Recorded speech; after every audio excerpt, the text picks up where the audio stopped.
नमस्कार दोस्तों, स्वागत है एक बार फिर से आप सभी का हमारे इस चैनल में जिसका नाम है ऑल हिट एग्जाम। और आज के इस वीडियो में हम लोग देख रहे हैं सीडीपी बाल विकास मनोविज्ञान के 100+ क्वेश्चन को इस वीडियो में हमने शामिल किया है, जो कि आपका 2011 से 2026 तक की परीक्षा में पेपर 1 और पेपर 2, पेपर फर्स्ट प्राइमरी और पेपर सेकंड जूनियर, दोनों के लिए दोस्तों ये आपका सीडीपी बाल विकास मनोविज्ञान का महामैराथन क्लास होगा। इसमें हम 100 से ज़्यादा ऐसे क्वेश्चन को लिए हैं जो कि आपका हर बार सीटेट की परीक्षा में किसी न किसी वर्ष में पूछा गया है, और साथ ही साथ कुछ ऐसे भी क्वेश्चन को लिया गया है जो आपके 6 सितंबर 2026 की परीक्षा के लिए 100% आपको ये क्वेश्चन देखने को मिल जाएगा। तो दोस्तों, महामैराथन सीडीपी बाल विकास मनोविज्ञान के इस क्लास का पहला क्वेश्चन आपके स्क्रीन पर ये रहा, बिना किसी देरी के, कि निम्नलिखित में से क्या वृद्धि से संबंधित नहीं है। यहाँ ध्यान देना है, नहीं पूछा गया है। चारों ऑप्शन आपके सामने है। पहला कह रहा था कि यह बाह्य एक्सटर्नल होती है, दूसरा है ग्रोथ स्पर्ट, तीसरा है संरचनात्मक परिवर्तन स्ट्रक्चरल चेंजेस, फोर्थ है यह मात्रात्मक और गुणात्मक दोनों होती है। राइट आंसर हो जाएगा ऑप्शन नंबर 4, यह मात्रात्मक और गुणात्मक दोनों होती है। जैसा कि आप चित्र में देख पा रहे हैं, छोटा सा बच्चा जो है किस तरीके से धीरे धीरे उसका विकास वृद्धि हो रहा है और वो उसकी हाइट बढ़ती जा रही है। यहाँ मात्रात्मक भी है और गुणात्मक भी है। इसके पीछे लॉजिक ये है कि हमारा हाइट, वजन, इस चीज़ को हम माप सकते हैं, मेजर कर सकते हैं, इसलिए यह क्या है, सिर्फ मात्रात्मक होती है। लेकिन यह गुणात्मक इसलिए होती है क्योंकि गुणात्मक और मात्रात्मक दोनों जो विशेषताएं हैं ये विकास की होती हैं, न कि वृद्धि की। तो यहाँ नहीं पूछा है, तो नहीं में आपका ऑप्शन नंबर 4 होगा। ये मात्रात्मक और गुणात्मक दोनों होती हैं, ठीक है। ये वृद्धि से संबंधित नहीं होता है, विकास से संबंधित होता है। विकास में जो है आपका मात्रात्मक और गुणात्मक दोनों होता है, न कि वृद्धि में। इसलिए आपका ऑप्शन नंबर 4 यहाँ पे सही और राइट आंसर हो जाएगा। नेक्स्ट क्वेश्चन नंबर 2 पूछा गया है कि निम्नलिखित में से कौन सी विकास की विशेषता नहीं है। पहला क्वेश्चन था कि कौन सा वृद्धि की विशेषता नहीं है, और दूसरा क्वेश्चन है कि कौन सा विकास की विशेषता नहीं है। तो यहाँ आपका 2 नंबर के प्रश्न में देखिए, पहला कह रहा था कि परिवर्तनों की एक प्रगतिशील श्रृंखला होती है, दूसरा एक क्रमबद्ध श्रृंखला होती है, सीक्वेंशियल सीरीज होता है, तीसरा है कि यह एक अनिरंतर या असतत डिसकंटिन्यूअस प्रक्रिया है, और चौथा है कि यह संचय प्रवृत्ति यानी कि क्यूमुलेटिव नेचर की होती है। यहाँ 2 नंबर के प्रश्न में ऑप्शन नंबर आपका 3 सही हो जाएगा। यह एक अनिरंतर या असतत प्रक्रिया नहीं है, बल्कि यह एक निरंतर चलने वाली प्रक्रिया है। देखिए, विकास जो है वो माँ के गर्भ से लेकर के कब्र तक निरंतर चलने वाली प्रक्रिया होती है। हालांकि जीन पियाजे और कोहलबर्ग जैसे कुछ मनोवैज्ञानिकों ने इसे अवस्थाओं में बांट करके अनिरंतर माना था, लेकिन आधुनिक बाल विकास के अनुसार विकास एक निरंतर चलने वाली प्रक्रिया है, इसलिए इसे अनिरंतर कहना विकास की विशेषता के खिलाफ होगा। इसलिए आपका ऑप्शन नंबर 3 सही हो जाएगा, क्योंकि इसमें नहीं पूछा गया था कि कौन सी विकास की विशेषता नहीं है। तो ऑप्शन नंबर आपका 3 यहाँ पे सही हो जाएगा। नेक्स्ट आगे तीसरा क्वेश्चन पूछा गया है कि एक बच्चा किसी जन्मजात अक्षमता के बावजूद भी अपने स्कूल में उत्कृष्ट शैक्षिक प्रदर्शन करता है, तो यह विकास के किस मुद्दे को दर्शाता है।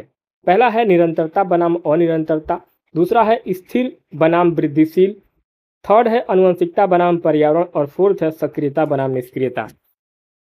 यहाँ 3 नंबर के प्रश्न में आपका ऑप्शन नंबर 3 सही होगा, आनुवंशिकता बनाम पर्यावरण, हेरिडिटी वर्सेस इन्वायरमेंट। क्यों सही होगा? क्योंकि बच्चे के अंदर जो जन्मजात अक्षमता यानी कि इनैट प्रॉब्लम होती है, वह उसकी आनुवंशिकता यानी कि हेरिडिटी या नेचर को दर्शाती है। लेकिन इसके बावजूद वह स्कूल में उत्कृष्ट प्रदर्शन कर रहा है, इसका मतलब है कि उसे स्कूल, शिक्षक और परिवार से एक बहुत अच्छा वातावरण, बहुत अच्छा इन्वायरमेंट मिला है। इसलिए यह प्रश्न इसी प्रकृति यानी कि यह प्रश्न प्रकृति बनाम पोषण की एक डिबेट को दर्शाता है कि बच्चे के विकास में दोनों का महत्व कितना है। इसलिए आपका ऑप्शन नंबर 3 यहाँ पे सही हो जाएगा। आगे चौथा क्वेश्चन पूछा गया है कि अभिकथन ए कह रहा है कि एक शिक्षक यह मानता है कि किसी बच्चे में चलने, बोलने या सामाजिक व्यवहार जैसे विकासात्मक मील के पत्थर देर से प्राप्त करने का कारण केवल आनुवंशिकता है। कारण आर कह रहा है कि बच्चे के विकास में पर्यावरणीय कारक जैसे पोषण, स्वास्थ्य, पारिवारिक वातावरण और सीखने के अवसर कोई भूमिका नहीं निभाते हैं। पहला कथन कह रहा है कि ए और आर दोनों सही है और आर ए की सही व्याख्या है। दूसरा है ए और आर दोनों सही है लेकिन आर ए की सही व्याख्या नहीं है। तीसरा है ए सही है परंतु आर गलत है, और डी है ए और आर दोनों गलत है। यहाँ 4 नंबर के इस प्रश्न में आपका राइट आंसर होगा ऑप्शन नंबर 4, ए और आर दोनों कथन और कारण गलत होंगे। क्यों होंगे? क्योंकि कथन ए इसलिए गलत होगा क्योंकि बच्चों में विकास यानी कि जैसे कि चलना बोलना यह केवल आनुवंशिकता पर निर्भर नहीं करता है, बल्कि पर्यावरण यानी जैसे उसका डाइट क्या है, उसका माहौल क्या है, इसका भी बराबर रोल होता है। तो केवल शब्द जहां भी लगेगा तो क्या हो जाएगा? नेगेटिव हो जाएगा। और कारण आर इसलिए गलत है क्योंकि पर्यावरण, पोषण और स्वास्थ्य तो बच्चे के विकास में बहुत महत्वपूर्ण भूमिका निभाते ही है। ये कहना कि ये कोई भूमिका नहीं निभाते हैं, ये बिल्कुल गलत होगा। इसलिए आपका ए और आर दोनों कथन गलत है। ऑप्शन नंबर 4 आपका सही हो जाएगा।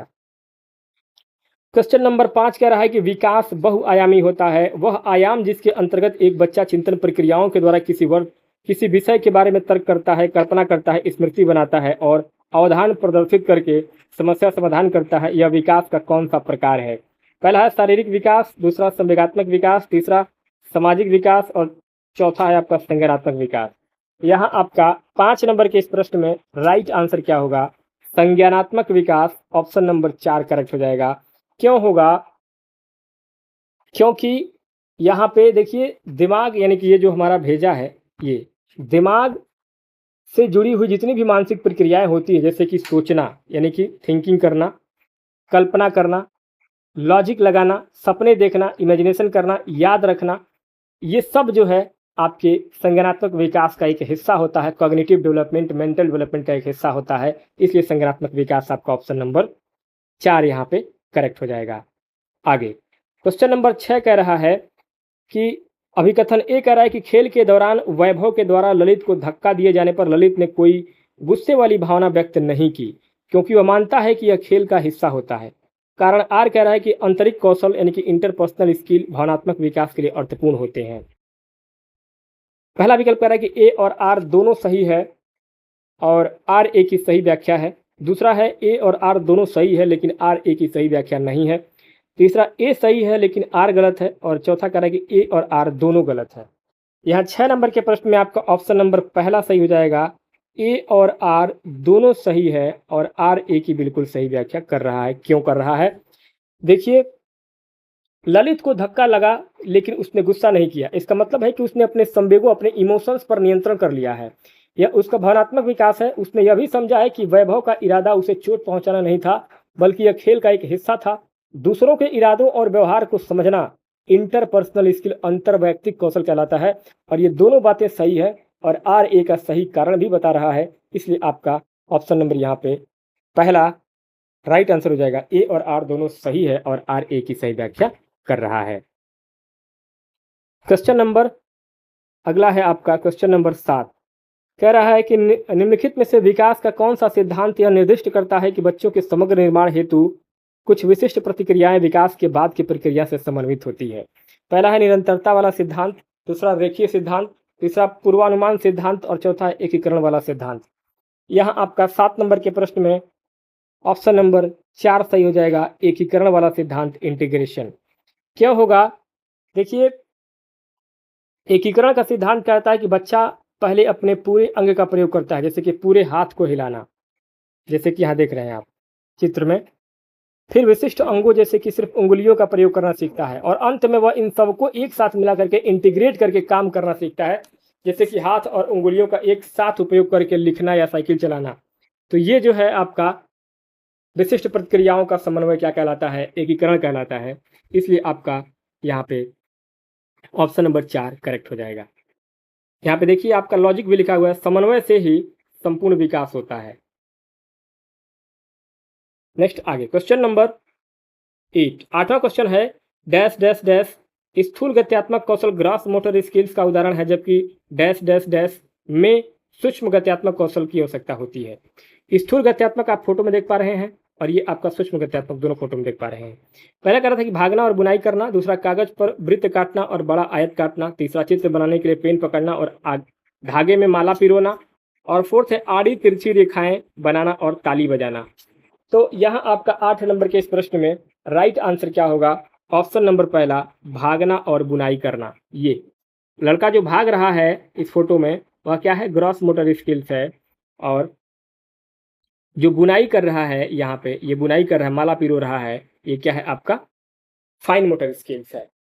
ठीक है, तो ये आपका भागना ग्रॉस मोटर स्किल्स और माला फेरना ये आपका सूक्ष्म गत्यात्मक कौशल फाइन मोटर स्किल्स। नेक्स्ट आगे क्वेश्चन नंबर 9 नंबर पर अगला क्वेश्चन है कि अधोगामी सिद्धांत प्रॉक्सिमोडिस्टल डेवलपमेंट को निम्नलिखित में से किस उदाहरण में नहीं दर्शाया गया है। पहला है कि अधिकतर बच्चे पेन पकड़ना सीखने से पहले गिलास पकड़ना सीख लेते हैं। दूसरा, विकास केंद्र से बाहर की ओर होती है। तीसरा है, शिशु पहले स्थूल गत्यात्मक कौशल सीखता है फिर सूक्ष्म गत्यात्मक कौशल सीखता है। और लास्ट है, विकास अनुदैर्घ्य अधोमुखी अक्ष सेफेलोकैडुअल की दिशा में आगे बढ़ता है। यहाँ फोटो में आप चारों ऑप्शन को फोटो के हिसाब से देख पा रहे हैं। ये यहाँ पे इस फोटो में चारों ऑप्शन को कैसे एक्सप्लेन किया गया है। यहाँ आपका 9 नंबर के इस प्रश्न में राइट आंसर होगा ऑप्शन नंबर 4, अर्थात विकास अनुदैर्घ्य अधोमुखी अक्ष सेफेलोकैडुअल की दिशा में बढ़ता है। देखिए विकास जो है सबसे पहले सिर के बाद धड़ के बाद पैर और पैर के बाद पाँव, यानी सिर से पैर की ओर होता है। सेफेलोकैडुअल का मतलब होता है विकास सिर से पैर की ओर अनुदैर्घ्य यानी कि लॉन्गिट्यूडियल होता है। इसलिए आपका ऑप्शन नंबर 4 यहाँ पे करेक्ट राइट आंसर हो जाएगा, जैसे कि आप इस फोटो में देख पा रहे हैं। आगे क्वेश्चन नंबर 10वां कह रहा है, अभिकथन ए, अगर एक बच्चा अल्पपोषित या कुपोषित है तो वह अधिगम के प्रतिफल लर्निंग आउटकम देने में असमर्थ हो सकता है। कारण आर कह रहा है कि एक गंभीर रूप से पीड़ित बच्चे के बचपन के परिणामों को बाद के वर्षों में आसानी से बदला जा सकता है। पहला कह रहा है कि ए और आर दोनों सही है और आर ए की सही व्याख्या है। दूसरा, ए और आर दोनों सही है लेकिन आर ए की सही व्याख्या नहीं है। तीसरा है, ए सही है लेकिन आर गलत है। और चौथा है आपका, ए और आर दोनों गलत है। यहाँ आपका 10 नंबर के प्रश्न में राइट आंसर हो जाएगा ऑप्शन नंबर 3, ए सही है लेकिन आर गलत है। देखिए यहाँ पे अल्प पोषण और अधिगम पर प्रभाव किस तरीके से पड़ रहा है, बचपन में सुधार किस तरीके से फोटो में दिखाया जा रहा है। यहाँ दोस्तों ए सही इसलिए होगा क्योंकि विकास के सभी आयाम जैसे कि शारीरिक, मानसिक, सामाजिक एक दूसरे से जुड़े होते हैं। अगर बच्चा कुपोषित यानी कि शारीरिक रूप से कमजोर है तो उसका दिमाग भी सही से काम नहीं करेगा और वह सीखने में पिछड़ जाएगा। आर कथन जो है इसलिए गलत होगा क्योंकि बाल मनोविज्ञान कहता है कि बचपन में हुए गंभीर आघात जैसे कि ट्रॉमा या गंभीर कुपोषण का प्रभाव जीवन भर रहता है, इससे भविष्य में आसानी से बदला नहीं जा सकता है। ये गलत है, बदला जा सकता है। इसलिए आपका ऑप्शन नंबर 3 यहाँ पे ए सही है लेकिन आर गलत होगा। ऑप्शन नंबर 3 आपका करेक्ट हो जाएगा। नेक्स्ट आगे क्वेश्चन नंबर 11 कह रहा है कि एक कक्षा के दौरान शिक्षक देखता है कि कुछ विद्यार्थी समस्याओं को बहुत जल्दी हल कर लेते हैं जबकि कुछ को अधिक समय लगता है। कुछ विद्यार्थी सुनकर अवधारणा समझ लेते हैं जबकि कुछ को दृश्य उदाहरण की आवश्यकता होती है। या कौन सा सैद्धांतिक दृष्टिकोण प्रदर्शित करता है। पहला है समाजीकरण, दूसरा व्यक्तिगत विभिन्नता, तीसरा लिंग भूमिका और चौथा है ग्रुप लर्निंग। 11 नंबर के प्रश्न में आपका सही आंसर हो जाएगा ऑप्शन नंबर 2, व्यक्तिगत विभिन्नता, इंडिविजुअल डिफरेंस। देखिए अलग अलग विद्यार्थी अलग अलग गति, जैसे कि मैंने ये जल्दी समझ गया, ये बच्चा जल्दी समझ गया, ये जो है इसको अधिक समय लग रहा है। यहाँ पे ये सुनकर समझ लेती है और ये देख करके भी उतना समझने में इसको दिक्कत हो रही है। तो ये दर्शाता है कि विद्यार्थियों में व्यक्तिगत विभिन्नताएं होती हैं, जैसे कि क्षमता, गति, रुचि, सीखने की शैली में अंतर होता है। तो यहाँ ये है कि देखिए दुनिया का कोई भी 2 बच्चा बिल्कुल एक जैसा नहीं होता है, भले वो जुड़वा ही बच्चा क्यों ना हो। सबकी सीखने की गति जो है, स्पीड, सीखने का तरीका, रुचियाँ, बुद्धिमत्ता अलग अलग होती हैं। मनोविज्ञान में व्यक्तिगत विभिन्नता कहा जाता है जो अनुवंशिकता और पर्यावरण की देन मानी जाती है। इसलिए आपका ऑप्शन नंबर 2 यहाँ पे करेक्ट राइट आंसर हो जाएगा।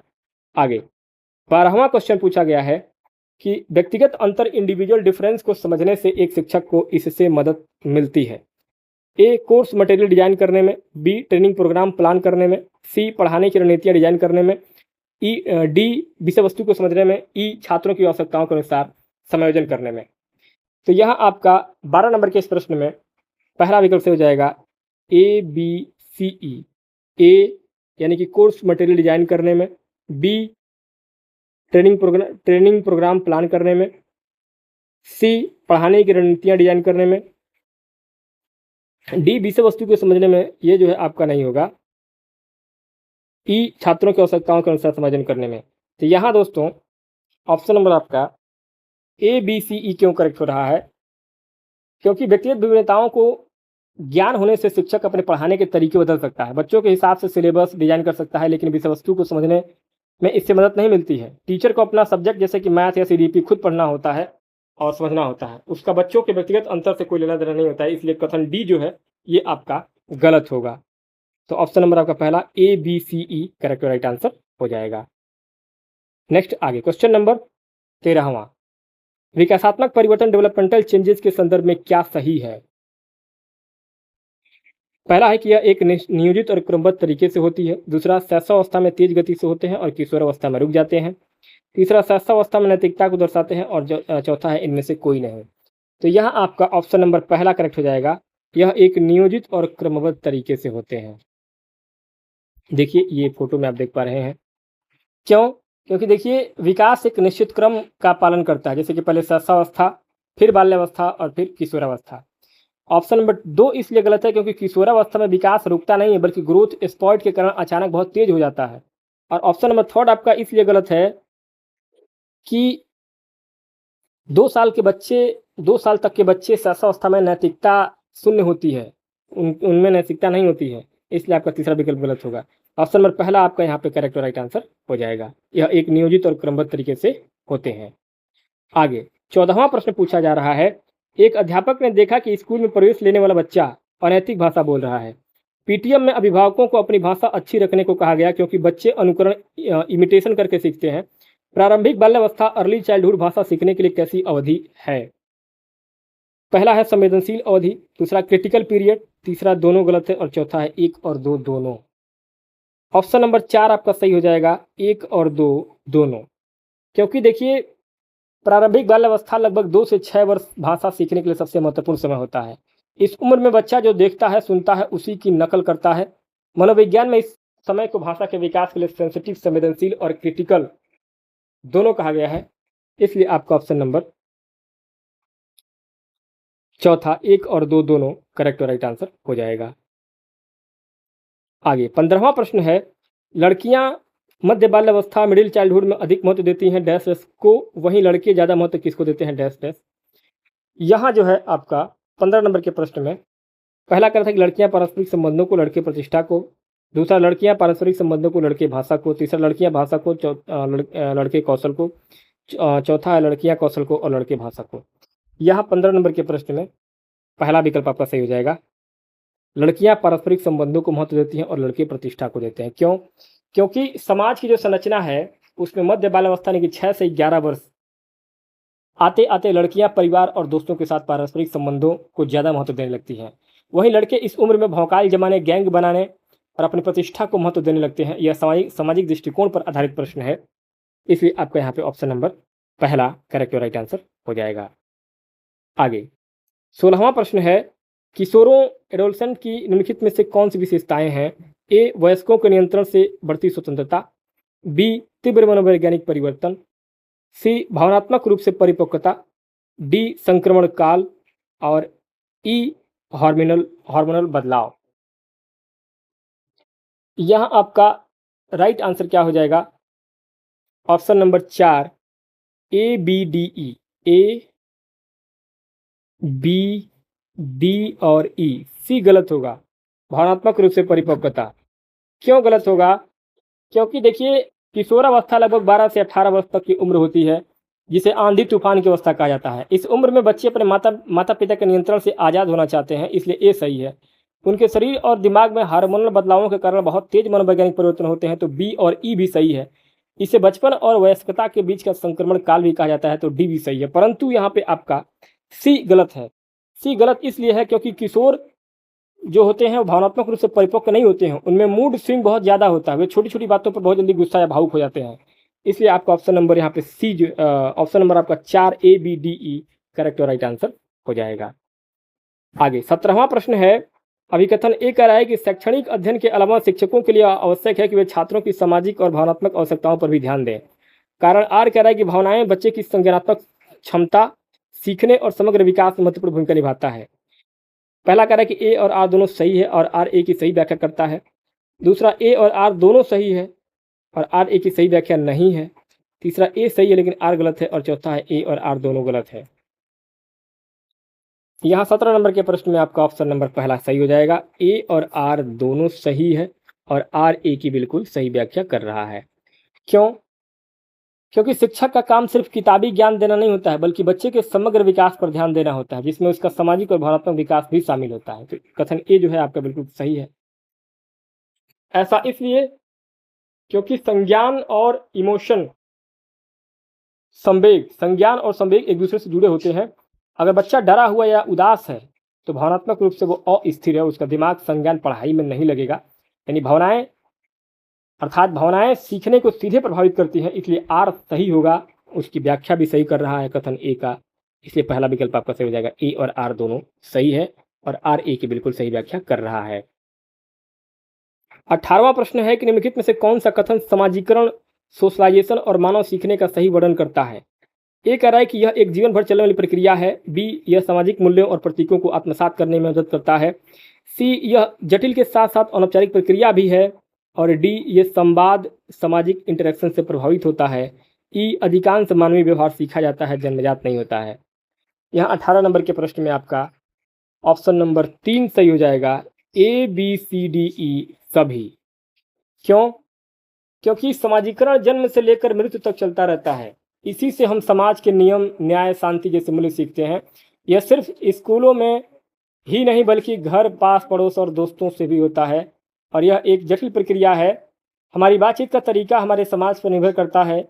इंसान बहुत सी चीज़ें जैसे कि भाषा, संस्कृति, व्यवहार पैदा होने के बाद समाज की नकल करके सीखता है, वह जन्मजात नहीं होती है। तो ई जो है आपका सही, यानी कि ए बी सी डी ई सभी विकल्प इसमें सही हो जाएंगे, इसलिए आपका ऑप्शन नंबर 3 करेक्ट हो जाएगा। आगे 19वां प्रश्न है कि जीवन के प्रारंभिक वर्षों में एक बच्चा मुख्य रूप से डैश डैश समाजीकरण एजेंसियों से प्रभावित होता है और मध्य बालावस्था में डैश डैश डैश एजेंसियां महत्वपूर्ण हो जाती हैं।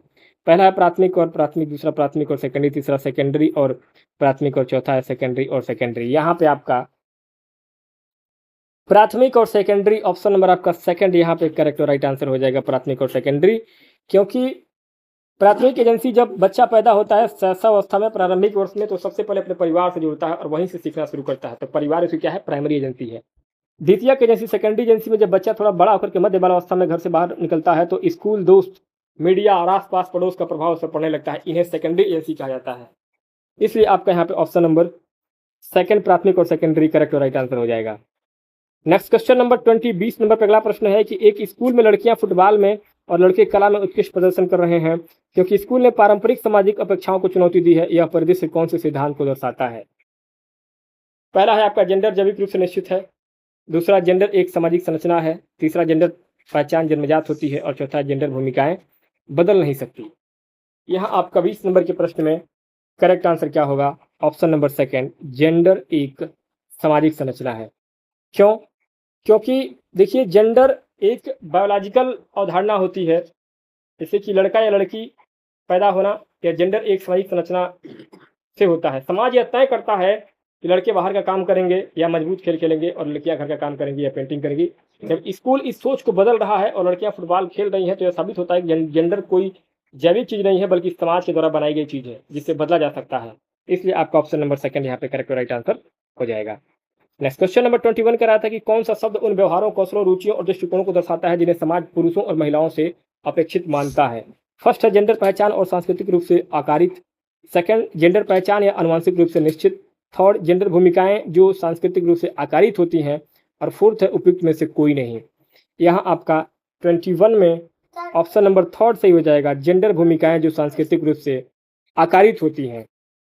क्योंकि समाज जब पुरुषों और महिलाओं के लिए अलग अलग काम, शौक और व्यवहार तय कर देता है, जैसे कि लड़कियां गुड़ियों से खेलेंगे, लड़के बंदूक या कार से खेलेंगे, तो इसे मनोविज्ञान में जेंडर भूमिकाएं या जेंडर रोल कहा जाता है।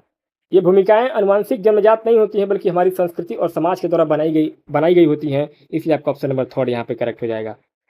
नेक्स्ट क्वेश्चन नंबर 22 कह रहा था कि कुछ छात्र कहते हैं कि पिता को महत्वपूर्ण निर्णय लेने चाहिए और कमाई करनी चाहिए जबकि माता को केवल घरेलू कार्य करना चाहिए। यह सोच किसको दर्शाती है।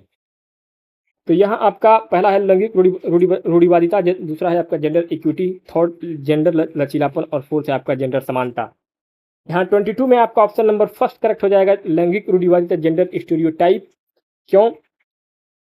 क्योंकि जब हम किसी जेंडर के बारे में एक पुरानी घिसी पिटी और फिक्स सोच बना लेते हैं कि महिलाएं सिर्फ घर का काम करेंगे और पुरुष बाहर कमाएंगे, तो इस फिक्स सोच को जेंडर रूढ़िवादिता, जेंडर स्टीरियोटाइप कहा जाता है। इसलिए आपका ऑप्शन नंबर फर्स्ट यहाँ पर लैंगिक रूढ़िवादिता करेक्ट हो जाएगा। 23 कह रहा था कि निम्नलिखित में से कौन सा कक्षा में लिंग पक्षपात का स्पष्ट उदाहरण है। पहला है कि सभी छात्रों को स्टेम में समान रूप से भाग लेने के लिए प्रोत्साहित करना, दूसरा है केवल लड़कों को गणित के प्रश्न देना और केवल लड़कियों को कला के प्रोजेक्ट देना। थर्ड, लड़के और लड़कियां दोनों को खेल में समान अवसर देना। फोर्थ है उपयुक्त में से कोई नहीं। यहाँ राइट आंसर हो जाएगा ऑप्शन नंबर सेकेंड, केवल लड़कों को गणित के प्रश्न देना और केवल लड़कियों को कला के प्रोजेक्ट देना आपका करेक्ट आंसर हो जाएगा। क्यों होगा? क्योंकि जब एक शिक्षक अपनी रूढ़िवादी सोच के आधार पर लड़के और लड़कियों के साथ असमान व्यवहार करने लगता है तो उसे जेंडर बायस या पक्षपात कहते हैं।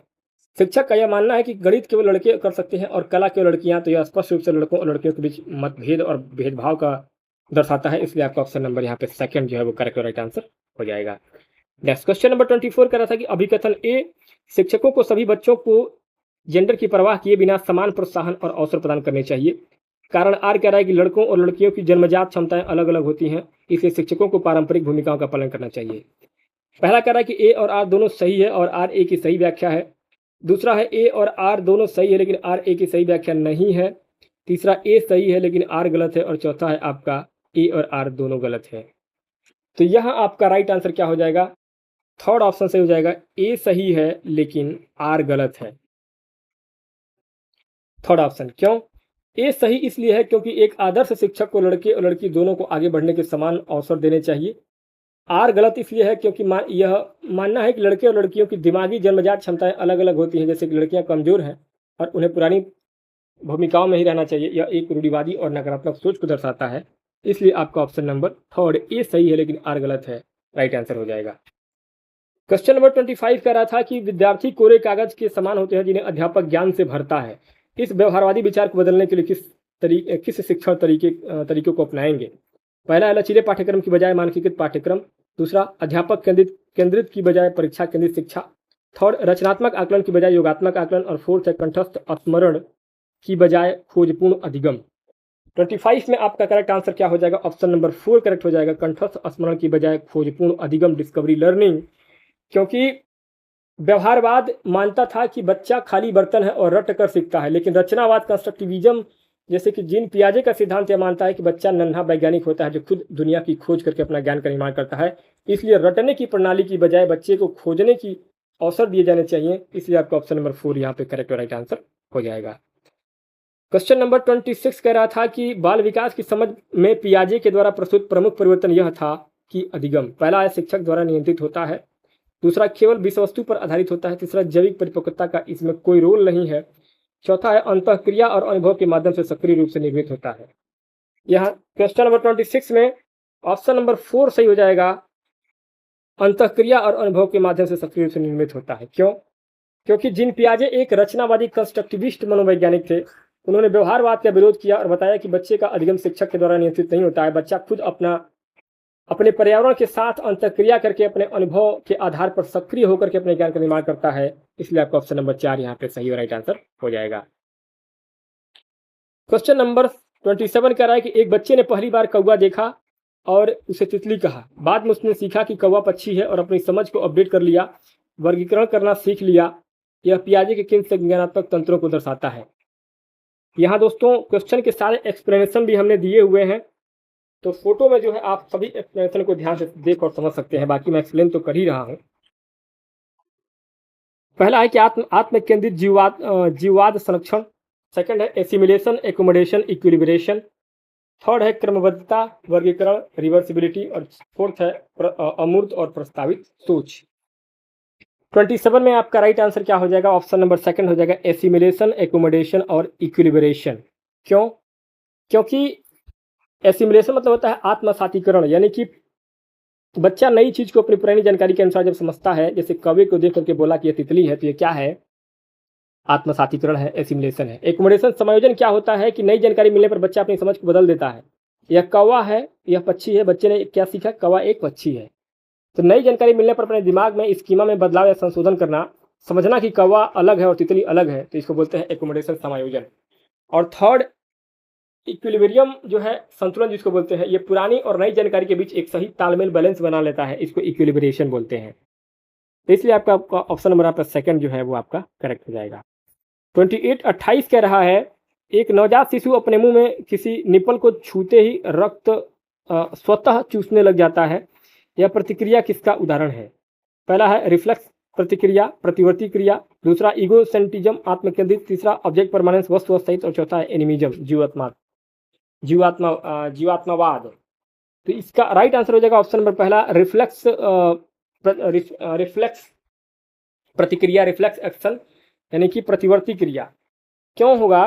क्योंकि ये सेंसरी मोटर स्टेज 0 से 2 वर्ष के शुरुआती में दौर में बहुत से जो शिशु बच्चे होते हैं उनकी क्रियाएं अनजाने में और अपने आप स्वतः होती है, जैसे कि पलके झपकाना, छींकना या मुंह के पास कुछ आने पर उसे चूसना। इन अचानक और स्वतः होने वाली क्रियाओं को रिफ्लेक्स एक्शन कहा जाता है, इसलिए आपका ऑप्शन नंबर फर्स्ट यहाँ पे करेक्ट और राइट आंसर हो जाएगा। नेक्स्ट आगे क्वेश्चन नंबर 29 कह रहा है कि 10 महीने की रिया अपनी झुंझुनी सोफे के पीछे गिरा देती है, जिसे वह देख नहीं सकती, फिर भी उसे ढूंढती है। बाद में वो अपनी बहन को ताली बजाते देखती है और कुछ समय बाद स्वयं वैसी ही क्रिया दोहराती है। यह पियाजे के किन मील के पत्थर को दर्शाता है? तो यहाँ आपका राइट आंसर क्या होगा? पहला कह रहा था कि संरक्षण और केंद्रीकरण, दूसरा वस्तु अस्थायित्व और विलंबित अनुकरण, तीसरा अमूर्त चिंतन और पलटावी गुण, और चौथा है जीववाद और क्रमबद्धता। तो यहाँ आपका राइट आंसर हो जाएगा ऑप्शन नंबर सेकंड, वस्तु अस्थायित्व और विलंबित अनुकरण। क्यों?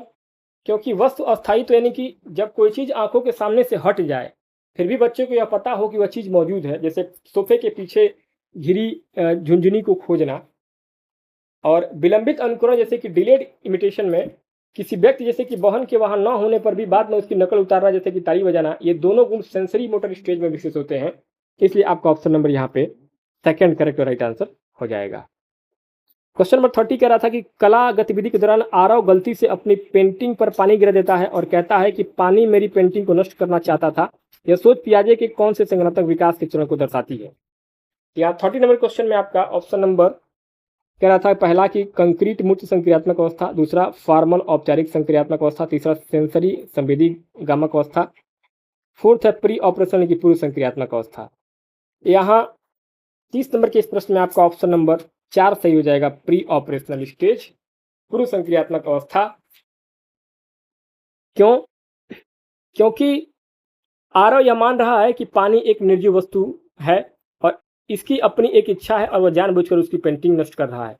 निर्जीव चीजों को जीवित समझना मनोविज्ञान में जीवात्मावाद एनिमिज्म कहलाता है और यह विशेषता पियाजे की दूसरी अवस्था यानी कि पूर्व संक्रियात्मक अवस्था जो कि 2 से 7 वर्ष मानी जाती है उस अवस्था में होती है, इसलिए आपका ऑप्शन नंबर 4 यहाँ पे प्री ऑपरेशनल स्टेज, पूर्व संक्रियात्मक अवस्था करेक्ट और राइट आंसर हो जाएगा।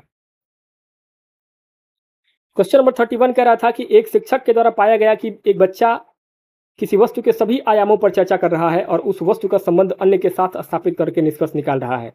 पियाजे के द्वारा यह कौन सी प्रक्रिया है? पहला है सकर्मक अनुमान, दूसरा केंद्रीकरण, तीसरा स्कीमा और चौथा है अपरिवर्तनीयता या अपलटावी का गुण। तो यहाँ आपका राइट आंसर हो जाएगा सकर्मक अनुमान, ट्रांजिटिव इन्फेरेंस। क्योंकि जब बच्चा 2 चीज़ों के बीच संबंध स्थापित करने के लिए किसी तीसरी चीज़ की मदद लेता है तो उसे ट्रांजिटिव इन्फेरेंस कहते हैं। जैसे कि यदि मान लिया जाए कि ए बी से बड़ा है और बी सी से बड़ा है तो बच्चा निष्कर्ष निकाल लेता है कि ए जो है वह सी से भी बड़ा होगा। तो यहाँ वस्तु का अन्य के साथ संबंध जोड़कर निष्कर्ष निकाला जा रहा है और यह क्षमता पियाजे की मूर्त संक्रियात्मक अवस्था कंक्रीट ऑपरेशनल स्टेज में आती है, इसलिए आपका ऑप्शन नंबर फर्स्ट यहाँ पे सकर्मक अनुमान ट्रांजिटिव इन्फेरेंस करेक्ट हो जाएगा। 32 कह रहा था कि एक विज्ञान गतिविधि के दौरान बच्चों से कहा गया कि पत्थरों को आकार और रंग के अनुसार छांटना है, उन्हें सबसे छोटे से सबसे बड़े तक क्रमबद्ध करना है, विभिन्न आकार के गिलासों में पानी की मात्रा की तुलना करना, जैसे कि 5 × 2 = 7 एवं 7 - 2 = 5 को समझना है। यह क्षमताएं पियाजे के किस चरण को दर्शाती है? पहला है पूर्व संक्रियात्मक अवस्था, प्री ऑपरेशनल स्टेज, दूसरा मूर्त संक्रियात्मक अवस्था कंक्रीट ऑपरेशनल स्टेज, थर्ड औपचारिक संक्रियात्मक अवस्था फॉर्मल ऑपरेशनल स्टेज और फोर्थ है संवेदी गमक अवस्था सेंसरी मोटर स्टेज। यहाँ आपका 32 में सेकंड ऑप्शन मूर्त संक्रियात्मक अवस्था कंक्रीट ऑपरेशनल स्टेज करेक्ट और राइट आंसर हो जाएगा। क्योंकि यहाँ प्रश्न में दी गई सभी संक्रियाएं जैसे कि वर्गीकरण करना, सीरिएशन करना, संरक्षण करना, रिवर्सिबिलिटी करना, उलटना पलटना समझना, ये सभी गुण जो है वो पियाजे के तीसरे चरण यानी कि मूर्त संक्रियात्मक अवस्था 7 से 11 वर्ष में बच्चों के अंदर विकसित होती है। इसलिए आपका ऑप्शन नंबर सेकंड यहाँ पे करेक्ट और राइट आंसर हो जाएगा। ठीक है, नेक्स्ट क्वेश्चन नंबर 33 कह रहा था कि एक बहस के दौरान 15 वर्षीय छात्र समाज पर जलवायु परिवर्तन के परिणामों की कल्पना कर रहा है, न्याय और समानता जैसी सार्थक अवधारणाओं पर चर्चा कर रहा है और एक काल्पनिक सभ्यता के बारे में लघु कहानी बनाता है। यह पियाजे के किस चरण को दर्शाता है? पहला है मूर्त संक्रियात्मक अवस्था, दूसरा पूर्व संक्रियात्मक अवस्था, तीसरा औपचारिक संक्रियात्मक अवस्था और चौथा है संवेदी गामक अवस्था। यह आपका 33 में राइट आंसर ऑप्शन नंबर आपका थर्ड हो जाएगा, औपचारिक संक्रियात्मक अवस्था, फॉर्मल ऑपरेशनल स्टेज। क्योंकि 15 साल का छात्र अमूर्त चिंतन, ऑब्स्ट्रैक्ट थिंकिंग कर रहा है, न्याय और समानता जैसी चीज़ें जिन्हें देखा या छुआ नहीं जा सकता है, अमूर्त हैं, उन पर चर्चा करना, एलियंस या काल्पनिक सभ्यता के बारे में हाइपोथेटिकल सोचना, यह सब पियाजे के चौथे और अंतिम चरण यानी कि औपचारिक संक्रियात्मक अवस्था 11 वर्ष से ऊपर की मुख्य विशेषता होती है। इसलिए आपका ऑप्शन नंबर यहाँ पे थर्ड करेक्ट हो जाएगा, औपचारिक संक्रियात्मक अवस्था, formal operational stage. Question number 34 कह रहा था कि एक शिक्षक पियाजे के संज्ञानात्मक विकास सिद्धांत के अनुसार शिक्षण की योजना बनाता है, निम्नलिखित में से कौन सी शिक्षण प्रथाएं सबसे उपयुक्त होंगी? एक कह रहा था कि सीखने की गतिविधियां सृजनात्मक दृष्टिकोण से तैयार करनी चाहिए ताकि छात्र सक्रिय रूप से ज्ञान का निर्माण कर सके। बी, शिक्षण रणनीतियां छात्र के मौजूदा ज्ञान और सोच के स्तर को ध्यान में रखकर बनाई जाती है। सी, छात्रों की संज्ञानात्मक प्रगति को समझने के लिए निरंतर मूल्यांकन करना चाहिए। डी, कक्षा का वातावरण अन्वेषण, प्रयोग और खोज आधारित सीखने को प्रोत्साहित करने वाला होना चाहिए। यहाँ पे आपका 34 नंबर के इस प्रश्न में ऑप्शन नंबर सेकंड सही हो जाएगा, A B C D. A B C और डी चारों आपके ऑप्शन सही होंगे। क्यों? क्योंकि पियाजे एक कट्टर रचनावादी, प्योर कंस्ट्रक्टिविस्ट मनोवैज्ञानिक थे। रचनावादी शिक्षक वह होता है जो बच्चे को सक्रिय रखता है, बच्चे की उम्र और ज्ञान के स्तर के हिसाब से पढ़ाए, बच्चे की प्रगति देखने के लिए उसका लगातार मूल्यांकन करे और बच्चे को एक नन्हे वैज्ञानिक की तरह खोज और प्रयोग करने का माहौल दे। इसलिए यहाँ पे सभी विकल्प जो है वो पॉजिटिव हैं। इसलिए आपका option number second, A B C D सभी आपका राइट आंसर हो जाएगा। नेक्स्ट आगे क्वेश्चन नंबर 35 35वां प्रश्न है, लेव वाइगोत्स्की के सामाजिक सांस्कृतिक सिद्धांत के अनुसार अधिगम को सबसे अधिक बढ़ावा देने का सर्वोत्तम तरीका क्या है? पहला है कोई सहायता न दें, दूसरा ऐसे कार्य दें जिन्हें छात्र बिना किसी मार्गदर्शन के आसानी से पूरा कर सकें, थर्ड ऐसे काम दें जो छात्रों की वर्तमान समझ से पूरी तरीके से असंबंधित हो, फोर्थ ऐसे कार्य दें जो छात्रों के वर्तमान स्तर से थोड़ा आगे हो और साथ ही उचित मार्गदर्शन प्रदान करें।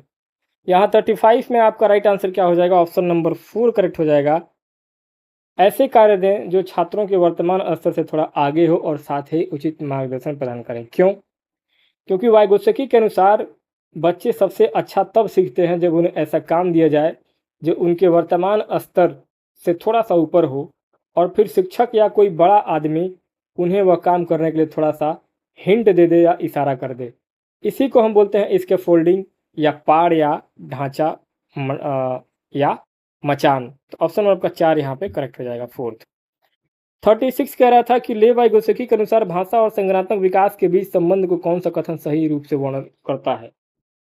पहला है सामाजिक कारक भाषा के विकास को प्रभावित करते हैं लेकिन संज्ञानात्मक विकास को नहीं। सेकंड है संज्ञानात्मक विकास भाषा के विकास को प्रेरित करता है। थर्ड है भाषा और संज्ञानात्मक विकास स्वतंत्र रूप से आगे बढ़ते हैं और फोर्थ है भाषा का विकास संज्ञानात्मक विकास को मार्गदर्शन और सुविधा देता है। यहाँ 36 में आपका राइट आंसर हो जाएगा ऑप्शन नंबर 4, भाषा का विकास संज्ञानात्मक विकास को मार्गदर्शन और सुविधा देता है। क्यों? क्योंकि पियाजे और वाइगोत्स्की के बीच सबसे बड़े जो वैचारिक मतभेद थे उसमें से एक ये था कि पियाजे का मानना था कि पहले विचार यानी कि पहले संज्ञान आता है और फिर भाषा आती है, लेकिन वाइगोत्स्की मानते थे कि भाषा बहुत महत्वपूर्ण है। बच्चा समाज से जो भाषा सीखता है वही भाषा उसके सोचने के तरीके या संज्ञान को दिशा देती है। इसलिए आपका ऑप्शन नंबर 4 यहाँ पे करेक्ट राइट आंसर हो जाएगा। क्वेश्चन नंबर 37 कह रहा था कि कक्षा में छात्र समूह में काम कर रहे हैं, एक समूह अटक जाता है, शिक्षक उन्हें संकेत और मार्गदर्शन देता है और फिर स्वतंत्र रूप से प्रयास करने के लिए छोड़ देता है। कुछ समय बाद छात्र समस्या समाधान खुद से करने में सक्षम हो जाते हैं। इस कक्षा में शिक्षक ने कौन सा शिक्षण सिद्धांत लागू किया है? फर्स्ट है रूट लर्निंग, सेकंड निष्क्रिय अनुकरण, थर्ड पाठ या ढांचा, फोर्थ है कंडीशनिंग। इसको बोलते हैं पाठ या ढांचा, इसके फोल्डिंग। क्योंकि जब कोई बच्चा किसी समस्या में अटक जाता है तो उसे सीधे पूरा उत्तर बताने के बजाय केवल कुछ संकेत, इशारे या टेम्पोररी सपोर्ट देना ताकि बच्चा खुद से समाधान तक पहुंच सके, इसे ही वाइगोत्स्की की भाषा में इसके फोल्डिंग कहा जाता है। इसलिए आपका ऑप्शन नंबर थर्ड यहाँ पे करेक्ट हो जाएगा। Next question number 38। दोस्तों इस स्लाइड में हमने क्वेश्चन भी दिए हैं और उसका आंसर भी एक्सप्लेन किया हुआ है, तो ये पीडीएफ आपके लिए बहुत इंपॉर्टेंट होगा। तो दोस्तों पीडीएफ के लिए आप मेरे टेलीग्राम चैनल पे दोस्तों ये पीडीएफ चाहें तो ले सकते हैं, कमेंट करिएगा, मैं आपको ये पीडीएफ दे दूंगा। बाकी नेक्स्ट क्वेश्चन नंबर 38 कह रहा था कि सानिया जोड़ और घटाव हल कर सकती है लेकिन बहुचरणीय समस्याओं में अटक जाती है। शिक्षिका उसके साथ बैठती है, रणनीतियां समझाती है और मार्गदर्शन पूछती है। वाइगोत्स्की के अनुसार उन कार्यों की सीमा जिसे सानिया शिक्षक के मार्गदर्शन के साथ कर सकती है लेकिन अकेले नहीं, उसे क्या कहा जाता है? पहला है संज्ञानात्मक मध्यस्थता, दूसरा है विकास का निकटस्थ क्षेत्र जेडपीडी, थर्ड है एमकेओ और फोर्थ है स्कैफोल्डिंग। यहाँ आपका विकास का निकटस्थ क्षेत्र zone of proximal development ZPD correct हो जाएगा राइट आंसर। क्योंकि जितना काम बच्चा खुद कर सकता है जोड़ घटाव वह उसका वास्तविक विकास है, एक्चुअल डेवलपमेंट है, और जितना काम वह किसी की मदद से कर सकता है वह उसका संभावित विकास है। और इन दोनों के बीच के क्षेत्र या गैप को ZPD zone of proximal development कहा जाता है, जेडपीडी। ऑप्शन नंबर सेकंड आपका करेक्ट और राइट आंसर हो जाएगा। क्वेश्चन नंबर 39 कह रहा था 39वां प्रश्न, ले वाइगोत्स्की निम्नलिखित में से किस शिक्षण सिद्धांत का समर्थन सबसे कम करते हैं? पहला, व्यवहार को नियंत्रित करने के लिए पुरस्कार और दंड का उपयोग करना। सेकंड है छात्रों के बीच सामाजिक अंतरक्रिया को बढ़ावा देना। थर्ड, सहकारी अधिगम को बढ़ावा देना। फोर्थ, बच्चों को सीखने के लिए सांस्कृतिक उपकरण का उपयोग करना। 39 में आपका फर्स्ट ऑप्शन सही हो जाएगा, व्यवहार को नियंत्रित करने के लिए पुरस्कार और दंड का उपयोग करना। क्यों? क्योंकि वाइगोत्स्की एक रचनावादी मनोवैज्ञानिक थे। वे समाज, संस्कृति और सहयोग को सीखने के लिए सबसे जरूरी मानते थे, लेकिन बच्चों को पुरस्कार और दंड देकर के सिखाना एक व्यवहारवादी दृष्टिकोण है जिसे स्किनर और पॉलाव मानते थे। वाइगोत्स्की इसका समर्थन बिल्कुल भी नहीं करेंगे, इसलिए आपका ऑप्शन नंबर पहला यहाँ पे करेक्ट राइट आंसर हो जाएगा। क्वेश्चन नंबर 40 कह रहा है, ले वाइगोत्स्की के अनुसार बच्चों के सीखने में प्राइवेट स्पीच, निजी भाषण की क्या भूमिका होती है? पहला है कि यह बच्चों को अपने सोचने की प्रक्रिया को नियंत्रित करने में हेल्प करती है। दूसरा, इसका बच्चे की सोच पर कोई प्रभाव नहीं पड़ता है। थर्ड है, यह बच्चों की सोच में बाधा उत्पन्न करती है। और फोर्थ है, यह बच्चे के अहम केंद्रितवाद को बढ़ावा देती है। यहाँ आपका राइट आंसर हो जाएगा ऑप्शन नंबर पहला, यह बच्चों को अपने सोचने की प्रक्रिया को नियंत्रित करने में हेल्प करती है। क्यों होगा सही? क्योंकि जब छोटा बच्चा लगभग 3 से 6 वर्ष का कोई खिलौना खेलते समय खुद से ही जोर जोर से बातें करता है, जैसे कि अब मैं इस कार को यहाँ से ले जाऊंगा, इसको पटकूंगा, तोड़ूंगा, तो वाइगोत्स्की इसे प्राइवेट स्पीच कहते हैं। इसका उद्देश्य बच्चे का खुद को निर्देश देना या अपने काम को सेल्फ रेगुलेट, स्वनियंत्रित करना होता है। इसलिए आपका ऑप्शन नंबर फर्स्ट यहाँ पे करेक्ट राइट आंसर हो जाएगा। क्वेश्चन नंबर 41 कह रहा है कि रवि बीजगणितीय समीकरणों को हल करने में कठिनाई महसूस कर रहा है। उसका बड़ा भाई जिसे गणित का अच्छा ज्ञान है उसे चरणों को समझा करके पारस्परिक क्रिया करके समस्या हल करने के लिए प्रेरित करता है। वाइगोत्स्की के अनुसार रवि का बड़ा भाई किस भूमिका में नजर आ रहा है? पहला है व्याख्यात्मक शिक्षण। दूसरा है कोलैबोरेटिव लर्निंग, सहयोगात्मक अधिगम। तीसरा है रीइंफोर्समेंट, पुनर्बलन। और चौथा है सांस्कृतिक उपकरण की कल्चरल टूल। यहाँ आपको 41 नंबर के प्रश्न में सेकंड ऑप्शन करेक्ट हो जाएगा, कोलैबोरेटिव लर्निंग, सहयोगात्मक अधिगम। क्योंकि जब बच्चे किसी काम को करने के लिए आपस में सहयोग करते हैं, जैसे कि यहाँ रवि अपने बड़े भाई के साथ मिलकर के समस्या हल कर रहा है, तो इसे सहयोगात्मक अधिगम कहा जाता है। और यह वाइगोत्स्की के सामाजिक अंतरक्रिया के सिद्धांत का एक बहुत बड़ा हिस्सा है, पार्ट है। इसलिए आपका ऑप्शन नंबर सेकंड सही हो जाएगा। आगे 42 कह रहा था कि अनाया स्कूल के खेल के मैदान में एक पर्स देखती है, वह इसे न लेने का निर्णय करती है और कहती है कि अगर किसी को पता चल गया तो मुझे सजा मिलेगी। लॉरेंस कोहलबर्ग के अनुसार अनाया का तर्क किस चरण को दर्शाता है? पहला है अच्छा लड़का अच्छी लड़की अभिविन्यास, दूसरा दंड और आज्ञा पालन अभिविन्यास, तीसरा अधिकार और सामाजिक अभिविन्यास, अधिकार और सामाजिक व्यवस्था बनाए रखना, और चौथा है यांत्रिक सापेक्षिक अभिविन्यास। ठीक है, तो यहाँ 42 में आपका सेकंड ऑप्शन करेक्ट हो जाएगा, दंड और आज्ञा पालन अभिविन्यास, पनिशमेंट एंड ओबीडियंस ओरिएंटेशन। क्यों? क्योंकि लॉरेंस कोहलबर्ग के नैतिक विकास के पहले स्तर में पनिशमेंट एंड ओबीडियंस होती है, और इस उम्र में बच्चा कोई काम इसलिए सही या गलत मानता है क्योंकि उसे डर होता है कि अगर उसने गलत काम किया तो उसे सजा पनिशमेंट मिलेगी। अनाया पर्स चोरी इसलिए नहीं कर रही है क्योंकि वो सजा से बचना चाहती है, इसलिए आपका ऑप्शन नंबर सेकंड यहाँ पे दंड और आज्ञा पालन अभिविन्यास सही हो जाएगा। 43 कह रहा था कि 8 वर्षीय आरव को हिंज डिलेमा प्रस्तुत की जाती है। वह कहता है कि हिंज को पैसे चुराने चाहिए क्योंकि उसे इसकी आवश्यकता है। कोहलबर्ग के अनुसार यह किस चरण को दर्शाता है जिसमें निर्णय व्यक्तिगत आवश्यकताओं और स्वार्थ पर आधारित होते हैं? पहला है दंड और आज्ञा पालन अभिविन्यास, दूसरा है यांत्रिक सापेक्षता साधनात्मक अभिविन्यास, तीसरा अच्छा लड़का अच्छी लड़की अभिविन्यास, चौथा है कानून और व्यवस्था अभिविन्यास। तो यहाँ है यांत्रिक सापेक्षता अभिविन्यास, ऑप्शन नंबर सेकंड। क्यों? क्योंकि यह प्री कन्वेंशनल लेवल की दूसरी अवस्था होती है जिसको बोलते हैं टिट फॉर टैट, जैसे को तैसा। इसमें बच्चे की नैतिकता पूरी तरीके से उसके स्वार्थ, सेल्फ इंटरेस्ट या फायदे पर निर्भर करती है, और आरव कह रहा है कि हिंज को चोरी कर लेनी चाहिए क्योंकि उसमें इसका फायदा होता है, इसलिए आपका ऑप्शन नंबर सेकंड यहाँ पे करेक्ट और राइट आंसर हो जाएगा। 44 कह रहा था क्वेश्चन नंबर की तानिया देखती है कि उसकी मित्र परीक्षा में नकल कर रही है। वह उसे चेतावनी देती है क्योंकि वह चाहती है कि शिक्षक और सहपाठियों की नज़र में वह ईमानदार और अच्छी छात्रा दिखाई दे। कोहलबर्ग के अनुसार यह किस चरण का प्रदर्शन है? पहला है दंड और आज्ञा पालन अभिविन्यास, दूसरा यांत्रिक सापेक्षता अभिविन्यास, तीसरा अच्छा लड़के अच्छी लड़की अभिविन्यास, चौथा है कानून और व्यवस्था अभिविन्यास। यहाँ राइट आंसर हो जाएगा आपका ऑप्शन नंबर थर्ड, अच्छा लड़का अच्छी लड़की अभिविन्यास। क्यों? क्योंकि यह कोहलबर्ग के दूसरे स्तर कन्वेंशनल लेवल की तीसरी अवस्था है। इस उम्र में बच्चा दूसरों के सामने अच्छा दिखने, उनकी तारीफ पाने या समाज की नज़र में आदर्श बनने के लिए नैतिकता दिखाता है, और तानिया शिक्षक की नज़र में एक गुड गर्ल बनना चाहती है, इसलिए आपका ऑप्शन नंबर थर्ड यहाँ पे करेक्ट हो जाएगा। 45वां प्रश्न है, नैतिक दुविधा की चर्चा में रोहित जवाब देता है कि हिंज को दवा नहीं चुरानी चाहिए क्योंकि चोरी करना कानून के खिलाफ है और समाज के सही ढंग से चलने के लिए सभी को नियमों का पालन करना चाहिए। कौन सा चरण है? पहला है दंड और आज्ञा पालन अभिविन्यास, दूसरा यांत्रिक सापेक्षता अभिविन्यास, तीसरा अच्छा लड़का अच्छी लड़की अभिविन्यास, और चौथा है कानून और व्यवस्था अभिविन्यास।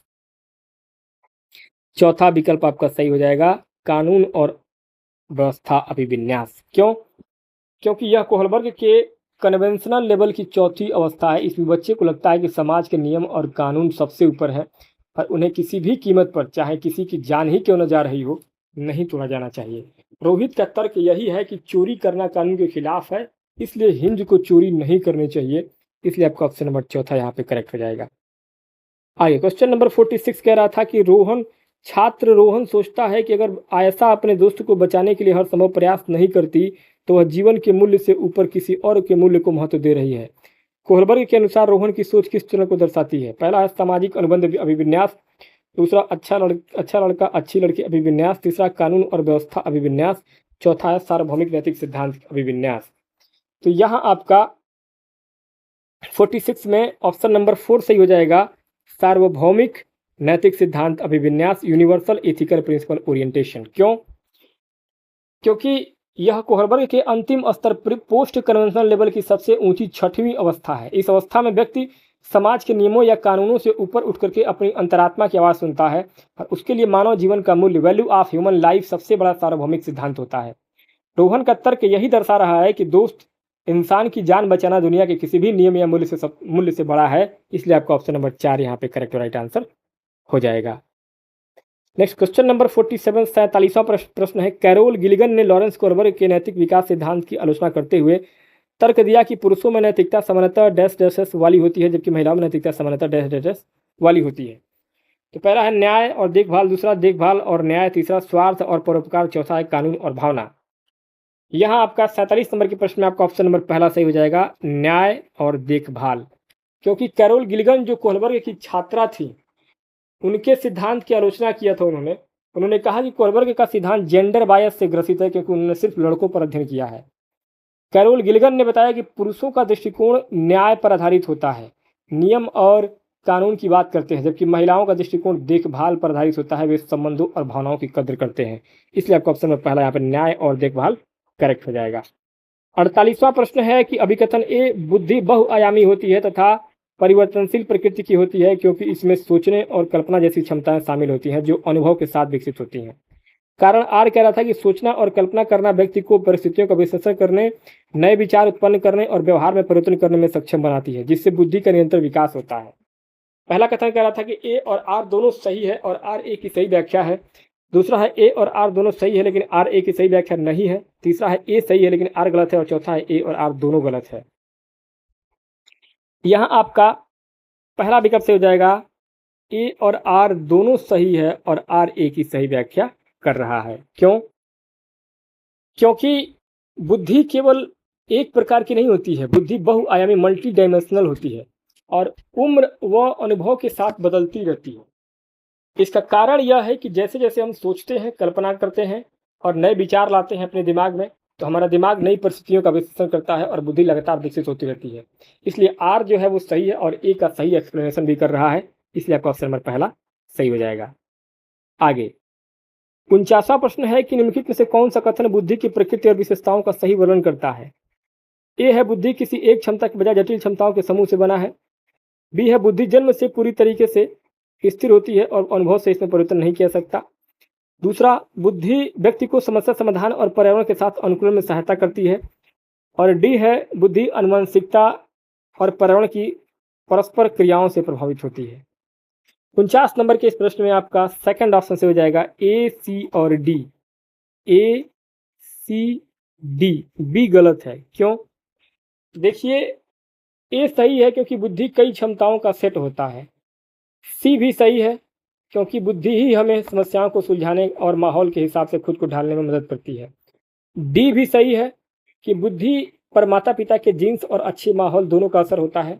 परंतु बी इसलिए गलत है क्योंकि बुद्धि जन्म से स्थिर नहीं होती है। अनुभवों और पढ़ाई से आईक्यू लेवल और बुद्धि को कुछ हद तक सुधारा, इम्प्रूव किया जा सकता है। इसलिए आपका यही ऑप्शन नंबर आपका बी गलत होगा। बाकी ए, सी, डी आपका सही हो जाएगा। 50वां प्रश्न है, विहान ने कम उम्र में गायन में रुचि दिखाई, वह कार्यक्रमों में भाग लेता है, लय, स्वर और संगीतात्मक पैटर्न को समझता है। हार्वर्ड गार्डनर के अनुसार विहान में कौन सी बुद्धि प्रभावी है? पहला है भाषाई बुद्धि, दूसरा स्थानिक बुद्धि, तीसरा सांगीतिक बुद्धि और चौथा है शारीरिक गतिक बुद्धि। तो यहाँ आपका ऑप्शन नंबर थर्ड सही हो जाएगा, सांगीतिक बुद्धि, म्यूजिकल इंटेलिजेंस। क्योंकि हार्वर्ड गार्डनर ने 8 प्रकार की बुद्धियों की बात बताई है। जिन लोगों को सुर, ताल, लय, संगीत के पैटर्न की बहुत अच्छी जानकारी होती है, जैसे कि गायक, संगीतकार, तो उनके अंदर सांगीतिक बुद्धि, म्यूजिकल इंटेलिजेंस सबसे अधिक होता है। और विहान भी गायन और लय स्वर में अच्छा है, इसलिए उसमें यही बुद्धि है, म्यूजिकल बुद्धि है। इसलिए आपका ऑप्शन नंबर थर्ड यहाँ पे करेक्ट हो जाएगा। 51 कह रहा था कि हार्वर्ड गार्डनर के बहुबुद्धि सिद्धांत के अनुसार निम्नलिखित में से कौन से बुद्धि के प्रकार और उनकी अंतिम अवस्था की संभावनाएं सही रूप से मेल नहीं खाती हैं? पहला है तार्किक गणितीय बुद्धि, वैज्ञानिक बुद्धि। दूसरा है स्थानिक बुद्धि, वास्तुकार बुद्धि। तीसरा अंतर्वैयक्तिक बुद्धि, राजनेता, मनोवैज्ञानिक। चौथा है अंतर्वैयक्तिक बुद्धि, धार्मिक, गुरु।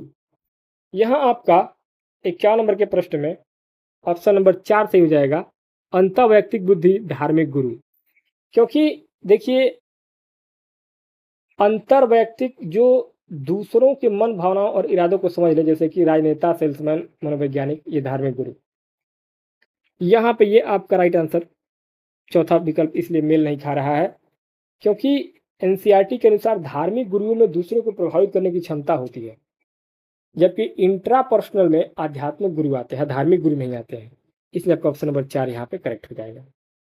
आगे 52 कह रहा था कि अभिकथन ए, किसी कार्य को करने में बच्चा जितना कम सक्षम होता है उतना ही अधिक मार्गदर्शन शिक्षक को देना चाहिए और जैसे जैसे बच्चे की क्षमता बढ़ती जाए सहयोग को कम कर देना चाहिए। कारण आर कह रहा है कि बुद्धि को केवल आईक्यू अंकों के माध्यम से सही रूप में मापा नहीं जा सकता है। ए कह रहा था कि ए और आर दोनों सही है और आर ए की सही व्याख्या कर रहा है। बी कह रहा है कि ए और आर दोनों सही है लेकिन आर ए की सही व्याख्या नहीं है। थर्ड है कि ए सही है लेकिन आर गलत है। और 4 है आपका ए और आर दोनों गलत है। यह आपका सेकंड ऑप्शन सही हो जाएगा, ए और आर दोनों सही है लेकिन आर ए की सही व्याख्या नहीं कर रहा है। क्यों नहीं कर रहा है, ध्यान दीजिए। देखिए, जब बच्चा कम जानता है तो उसे ज़्यादा इसके फोल्डिंग की ज़रूरत होती है और जब वो सीख जाता है तो टीचर को पीछे हट जाना चाहिए। तो ए आपका सही है। आर भी सही है इसलिए क्योंकि आईक्यू टेस्ट पूरी तरीके से वैध नहीं होते हैं। ये बच्चों की संस्कृति और भाषा के कारण भेदभाव कर सकते हैं, इसलिए सिर्फ आईक्यू अंकों से बुद्धि को नहीं मापा जा सकता है। व्याख्या गलत इसलिए है क्योंकि दोनों बातें बिल्कुल अलग अलग विषयों पर है। इसके फोल्डिंग से आर बुद्धि मापन के बारे में है, यहाँ पे कथन और करण का मेल नहीं हो रहा है, लेकिन दोनों कथन अपने आप में सही है। ऑप्शन नंबर आपका 2 से हो जाएगा। ए और आर दोनों सही तो है लेकिन आर ए की सही व्याख्या नहीं है। 53 कह रहा था कि शिक्षक छात्रों को एक पहेली देता है जिसका केवल एक सही समाधान है। बाद में शिक्षक वास्तविक जीवन समस्या के लिए जितने संभव समाधान हो सके सोचने को कहता है। पहला कार्य डैश डैश डैश को दर्शाता है जबकि दूसरा कार्य डैश डैश डैश को दर्शाता है। पहला है अपसारी चिंतन, अपसारी चिंतन और अभिसारी चिंतन। दूसरा है अभिसारी चिंतन और अपसारी। तीसरा आलोचनात्मक चिंतन और रटंत स्मृति। चौथा है एल्गोरिदम और ह्यूरिस्टिक। सेकंड ऑप्शन आपका सही हो जाएगा, अभिसारी चिंतन और अपसारी चिंतन, convergent thinking and divergent thinking. क्योंकि अभिसारी चिंतन को बोलते हैं कन्वर्जेंट थिंकिंग, जब किसी समस्या का केवल एक ही सही उत्तर हो, जैसे कि भारत की राजधानी कहाँ है, दिल्ली, नई दिल्ली है। यह क्या है, यह क्वेश्चन जो है सीमित है, रचनात्मकता को सीमित कर रहा है। अपसारी चिंतन बोलते हैं डाइवर्जेंट थिंकिंग, जब किसी एक समस्या के अनेक प्रकार के समाधान निकल सकते हो, मल्टीपल सोल्यूशन निकाले जा सकते हो, जैसे कि आउट ऑफ द बॉक्स सोचना या ब्रेन स्टॉर्मिंग करना, ये होता है आपका अपसारी चिंतन, डाइवर्जेंट थिंकिंग। इसलिए आपका ऑप्शन नंबर सेकंड यहाँ पे करेक्ट हो जाएगा। 54 कह रहा था कि एक बच्चे में आलोचनात्मक चिंतन क्रिटिकल थिंकिंग विकसित करने के लिए अध्यापक उन्हें ऑथेंटिक टास्क देता है, निम्नलिखित में से कौन इसके विपरीत है। पहला, छात्रों से संबंधित संदर्भित होना, छात्रों से संबंधित संदर्भित सामग्री देना। दूसरा है उदाहरण के साथ गैर उदाहरण देना। तीसरा है घोषणात्मक ज्ञान, सतही ज्ञान के साथ सक्रियता। चौथा है निष्कर्ष निकालने और व्याख्या के अवसर देना। यहाँ आपका 54 नंबर के प्रश्न में ऑप्शन नंबर थर्ड सही हो जाएगा, घोषणात्मक ज्ञान, सतही ज्ञान के साथ सक्रियता देना। थर्ड क्यों, क्योंकि क्रिटिकल थिंकिंग के लिए जरूरी है कि बच्चा गहराई से सोचे, विश्लेषण करे और असल जिंदगी के उदाहरणों को सीखे। डिक्लेरेटिव नॉलेज, घोषणात्मक ज्ञान का मतलब है केवल तथ्यों का ऊपरी सतही ज्ञान होना, जैसे कि केवल परिभाषा रट लेना। जहाँ सिर्फ सतही ज्ञान होगा वहाँ क्रिटिकल थिंकिंग नहीं हो सकती है, इसलिए यह क्या है, इसके विपरीत है। इसलिए आपका ऑप्शन नंबर थर्ड यहाँ पे करेक्ट राइट आंसर हो जाएगा। 55 कह रहा है कि आरव को एहसास होता है कि पीछे बैठने से उसका ध्यान भटकता है, वह आगे बैठने का निर्णय लेता है और अपने सीखने की प्रक्रिया पर स्वयं निगरानी रखता है। आरव कौन सी अधिगम रणनीति का उपयोग कर रहा है। पहला है स्मृति, दूसरा मेटाकॉग्निज्म अधिसंज्ञान, तीसरा पाठ और चौथा अनुकूलन। यहाँ 55 में आपका राइट आंसर हो जाएगा ऑप्शन नंबर 2, मेटाकॉग्निज्म अधिसंज्ञान। देखिए, जब व्यक्ति सोच के बारे में सोचता है, थिंकिंग अबाउट थिंकिंग, या खुद की सीखने की प्रक्रिया को मॉनिटर या कंट्रोल करता है कि मैं कैसे बेहतर सीख सकता हूँ, तो उसे मनोविज्ञान में मेटाकॉग्निज्म अधिसंज्ञान कहा जाता है। और आरव ने खुद की एकाग्रता की कमी को पहचाना है और उसे सुधारने का फैसला किया है, तो यह क्या है, मेटाकॉग्निज्म है, अधिसंज्ञान है। ऑप्शन नंबर आपका सेकंड करेक्ट हो जाएगा। 56 कह रहा है कि सामाजिक और रचनात्मक दृष्टिकोण के अनुसार भाषा और विचार के बीच संबंध का सही वर्णन क्या है। पहला है भाषा विचार निर्धारित करती है, दूसरा विचार भाषा द्वारा शासित होते हैं, थर्ड भाषा और विचार के बीच संबंध द्विदिशात्मक होता है, और चौथा है भाषा और विचार स्वतंत्र रूप से विकसित होते हैं। तो यहाँ आपका 56 में ऑप्शन नंबर थर्ड से हो जाएगा, भाषा और विचार के बीच संबंध द्विदिशात्मक होता है, थर्ड ऑप्शन। क्यों, क्योंकि सामाजिक रचनावादी मानते हैं कि भाषा और विचार चिंतन एक दूसरे से गहरे रूप से जुड़े होते हैं और हम सोचते हैं उससे व्यक्त करने के लिए भाषा चाहिए, और भाषा हमारे सोचने के तरीके को दिशा देती है, इसलिए दोनों एक दूसरे को प्रभावित करते हैं और इनका संबंध दो तरफा होता है, बाई डायरेक्शनल होता है। इसलिए आपका ऑप्शन नंबर थर्ड यहाँ पे सही हो जाएगा।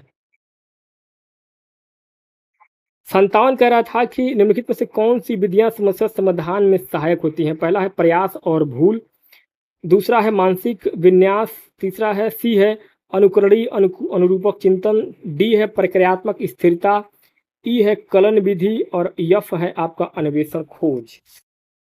तो यह आपका 57 में third option A C E F, A C E और एफ, डी गलत है। क्यों सही होगा ए सी ई एफ?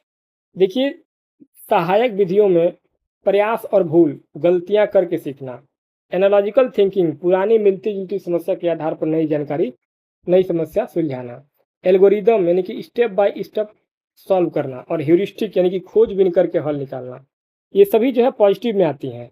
बाधा डालने वाली विधियों में आती है आपका मानसिक विन्यास, मेंटल सेट, सिर्फ पुराने फिक्स तरीके से सोचना, प्रक्रियात्मक स्थिरता, फंक्शनल फिक्सनेस, किसी वस्तु का सिर्फ एक ही इस्तेमाल सोचना, जैसे हथौड़ा नहीं मिला तो हम पत्थर से कील नहीं ठोक पाएंगे, ये क्या है, एक प्रक्रियात्मक स्थिरता को दर्शाता है, इसलिए आपका ऑप्शन नंबर 3 यहाँ पे सही हो जाएगा।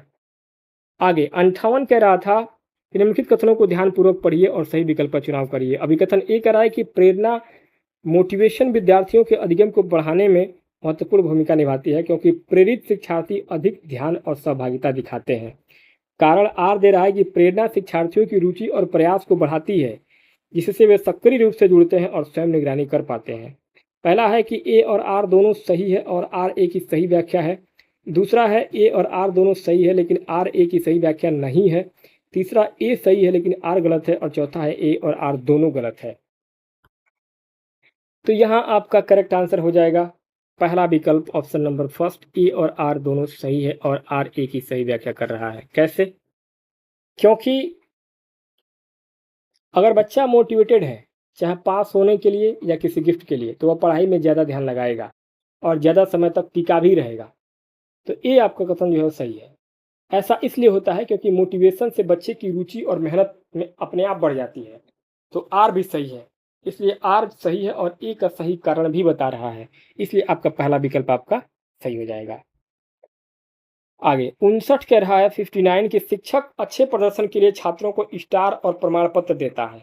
यह प्रथा मुख्य रूप से किस प्रकार की प्रेरणा को बढ़ावा देती है? पहला है आंतरिक अभिप्रेरणा, दूसरा बाह्य प्रेरणा, तीसरा दोनों, और चौथा इनमें से कोई नहीं। तो यहाँ आपका 59 नंबर के प्रश्न में राइट आंसर हो जाएगा बाह्य प्रेरणा, एक्सट्रिक्ट मोटिवेशन। क्यों? क्योंकि आंतरिक प्रेरणा में जब बच्चा अपनी खुशी या रुचि जिज्ञासा को पूरा करने के लिए पढ़ाई करता है तो वह आंतरिक प्रेरणा होता है। बाह्य प्रेरणा जब बच्चा किसी इनाम या इनाम के लालच में, जैसे कि स्टार या गुड या पैसा या गिफ्ट पाने के लिए, तारीफ पाने के लिए, सजा से बचने के लिए काम करता है, तो स्टार और प्रमाण पत्र देना बाहरी कारक हो जाता है, इसलिए आपका ऑप्शन नंबर पहला बाह्य प्रेरणा करेक्ट हो जाएगा। 60 नंबर पर अगला प्रश्न है कि रिया कड़ी मेहनत करती है क्योंकि वह कक्षा में प्रथम स्थान प्राप्त करना चाहती है। अमन वही विषय पढ़ता है क्योंकि वह उसे बेहतर समझना और क्षमताओं को सुधारना चाहता है। उनके लक्ष्य में क्या अंतर है? पहला है कि रिया प्रदर्शन लक्ष्य पर केंद्रित है, अमन महारत लक्ष्य पर है। सेकंड, रिया महारत लक्ष्य पर, अमन प्रदर्शन लक्ष्य पर। थर्ड, दोनों महारत लक्ष्य पर, और फोर्थ है दोनों प्रदर्शन लक्ष्य पर। पहला विकल्प से हो जाएगा रिया प्रदर्शन लक्ष्य पर है और अमन जो है वो महारत लक्ष्य पर है। क्यों? देखिए, प्रदर्शन लक्ष्य परफॉर्मेंस गोल, रिया सिर्फ दूसरों से आगे निकले और फर्स्ट आने के लिए पढ़ रही है, तो क्या है, परफॉर्मेंस पर ध्यान दे रही है, प्रदर्शन पर ध्यान दे रही है। अब महारत लक्ष्य मास्टरी लर्निंग गोल जो है, अमन केवल फर्स्ट आने के लिए नहीं पढ़ रहा है बल्कि उस विषय में पूरी नॉलेज गहराई तक एक्सपर्ट बनने के लिए पढ़ रहा है। तो इसलिए आपका ऑप्शन में यहाँ पे फर्स्ट जो है करेक्ट और राइट आंसर हो जाएगा। 61 कह रहा था कि निम्नलिखित में से बच्चों के आकलन के संबंध में कौन सा कथन सही नहीं है? तो यहाँ आपका पहला है आकलन का उपयोग सीखने को समर्थन देता है, सीखने को समर्थन देने और सुधारने के लिए किया जाना चाहिए। दूसरा है आकलन को मानकीकृत रूप से शिक्षण अधिगम प्रक्रिया से अलग प्रक्रिया के रूप में देखना चाहिए। थर्ड है आकलन शिक्षकों को उनके शिक्षण व्यवहार पर विचार करने और उसे सुधारने का अवसर देता है। और फोर्थ है आकलन में बच्चों के स्वयं करके सीखने को सम्मिलित करना चाहिए। यह आपका राइट आंसर हो जाएगा ऑप्शन नंबर सेकंड, बाल केंद्रित शिक्षा में आकलन सीखने सिखाने की प्रक्रिया का ही एक अभिन्न और एकीकृत हिस्सा होता है। इसे पढ़ाई से अलग प्रक्रिया नहीं मानना चाहिए। साथ ही मानकीकृत परीक्षण हमेशा नकारात्मक माने जाते हैं, क्योंकि ये सभी बच्चों को एक ही तराजू में तौलते हैं, व्यक्तिगत विभिन्नताओं को नज़रअंदाज करते हैं। इसलिए कथन क्या हो जाएगा? निगेटिव होगा, गलत होगा। यही आपका राइट आंसर हो जाएगा। आगे अगला है 62। एक विज्ञान के पाठ के दौरान शिक्षक छात्रों से मौखिक रूप से प्रश्न पूछता है, नोटबुक की जांच करता है और फीडबैक देता है, फिर पाठ के अंत में अंक देने के लिए एक लिखित परीक्षा आयोजित करता है। शिक्षक क्रमशः किन आकलनों का उपयोग कर रहा है? राइट आंसर हो जाएगा आपका ऑप्शन नंबर यहाँ पे सेकंड, फॉर्मेटिव समेटिव असेसमेंट। क्यों होगा आपका option number second formative summative? क्योंकि रचनात्मक आकलन, जिसको फॉर्मेटिव असेसमेंट बोलते हैं, यह पढ़ाई के दौरान ही चलता रहता है। इसमें सवाल पूछना, गलतियां सुधारना और तुरंत फीडबैक देना शामिल होता है, ताकि बच्चे की कमियों को दूर किया सके। वहीं समेटिव असेसमेंट जो होता है, योगात्मक आकलन, यह पढ़ाई या सत्र के अंत में वार्षिक जो एग्जाम, एनुअल एग्जाम होता है, उस तरीके से होता है। इसका उद्देश्य केवल अंक या ग्रेड देकर के पास फेल घोषित करना होता है, जैसे कि वार्षिक परीक्षाएं, एनुअल एग्जाम। तो ऑप्शन नंबर आपका यहाँ पे सेकंड, जो फॉर्मेटिव और समेटिव असेसमेंट करेक्ट हो जाएगा। नेक्स्ट क्वेश्चन नंबर 63 कह रहा है कि एक स्कूल ग्रेड देने के लिए यूनिट टेस्ट का उपयोग करता है, फिर सुधार के लिए मानक परीक्षाओं का उपयोग करता है, और अंततः छात्रों में आत्म प्रतिबिंब विकसित करने के लिए सहपाठी आकलन करता है। यह किन प्रथाओं को दर्शाता है? पहला है assessment of learning, assessment for learning, assessment as learning. Second है assessment for learning, assessment of learning, assessment as learning. Third है assessment as learning, assessment for learning, assessment of learning. और फोर्थ है assessment of learning, assessment as learning और assessment for learning. यह आपका right answer हो जाएगा option number first, आपका correct हो जाएगा, assessment of learning, assessment for learning और असेसमेंट एज लर्निंग। क्योंकि यहाँ असेसमेंट ऑफ लर्निंग अधिगम का आकलन, यानी ग्रेड या अंक देने के लिए यूनिट टेस्ट लेना। असेसमेंट फॉर लर्निंग अधिगम के लिए आकलन, विफलता के बाद सुधार करने के लिए आकलन करना फॉर्मेटिव कहलाता है। और असेसमेंट एज लर्निंग अधिगम के रूप में आकलन, जब बच्चा खुद अपना मूल्यांकन करता है, अपने सहपाठियों के साथ करता है, मूल्यांकन कराता है, इसको बोलते हैं असेसमेंट एज लर्निंग। तो फर्स्ट ऑप्शन आपका यहाँ पे करेक्ट राइट आंसर हो जाएगा। 64। सुश्री नीला शर्मा अपनी 5वीं कक्षा के छात्रों का आकलन करने की योजना बना रही हैं। उनके आकलन के चयन के लिए कौन सी बात मार्गदर्शक नहीं होना चाहिए? पहला है परिणामों का उपयोग उनके अलावा और कौन करेगा। दूसरा, व्यक्तिगत छात्रों की सीखने की प्रगति को सबसे अच्छी तरीके से पहचानने वाली विधि का उपयोग। थर्ड है शिक्षण व्यवहार में सुधार करने में मदद करने वाली विधि। फोर्थ है ऐसी विधि चुनना जो छात्रों को क्रमबद्ध दे या उन्हें अलग अलग करे। ऑप्शन नंबर 4 करेक्ट हो जाएगा, क्योंकि यहाँ एक शिक्षक को कक्षा में कभी भी बच्चों का वर्गीकरण, लेबलिंग, जैसे कि यह होशियार है या कमज़ोर है, या रैंकिंग देना, ये नहीं करना चाहिए। बच्चों को अलग अलग करना बाल केंद्रित शिक्षा के बिल्कुल खिलाफ है। इसलिए आपका ऑप्शन नंबर 4 यहाँ पे सही हो जाएगा। 65वां प्रश्न है, मानदंड संदर्भित परीक्षण सीआरटी और मानक संदर्भित परीक्षण एनआरटी के संदर्भ में कौन सा कथन सही है? ये कह रहा है कि सीआरटी छात्रों के प्रदर्शन की व्याख्या स्पष्ट रूप से परिभाषित शिक्षण परिणामों के संदर्भ में करता है। बी, एनआरटी किसी छात्र की स्थिति अन्य छात्रों की तुलना में निर्धारित करने पर केंद्रित करता है। सी है, सीआरटी मुख्य रूप से छात्रों के चयन, पदोन्नति और क्रमबद्धता के लिए उपयोग किया जाता है। और डी है, एनआरटी के परिणाम सहपाठी समूह के प्रदर्शन से प्रभावित नहीं होते हैं। तो यहाँ आपका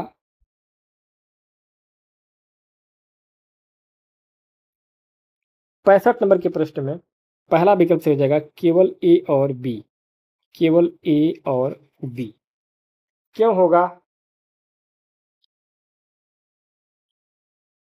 देखिए, सीआरटी, इसमें एक निश्चित मानदंड होता है, जैसे कि सीटेट में आपको सामान्य वर्ग में 90 नंबर लाना अनिवार्य है, चाहे कितने भी बच्चे पास हों।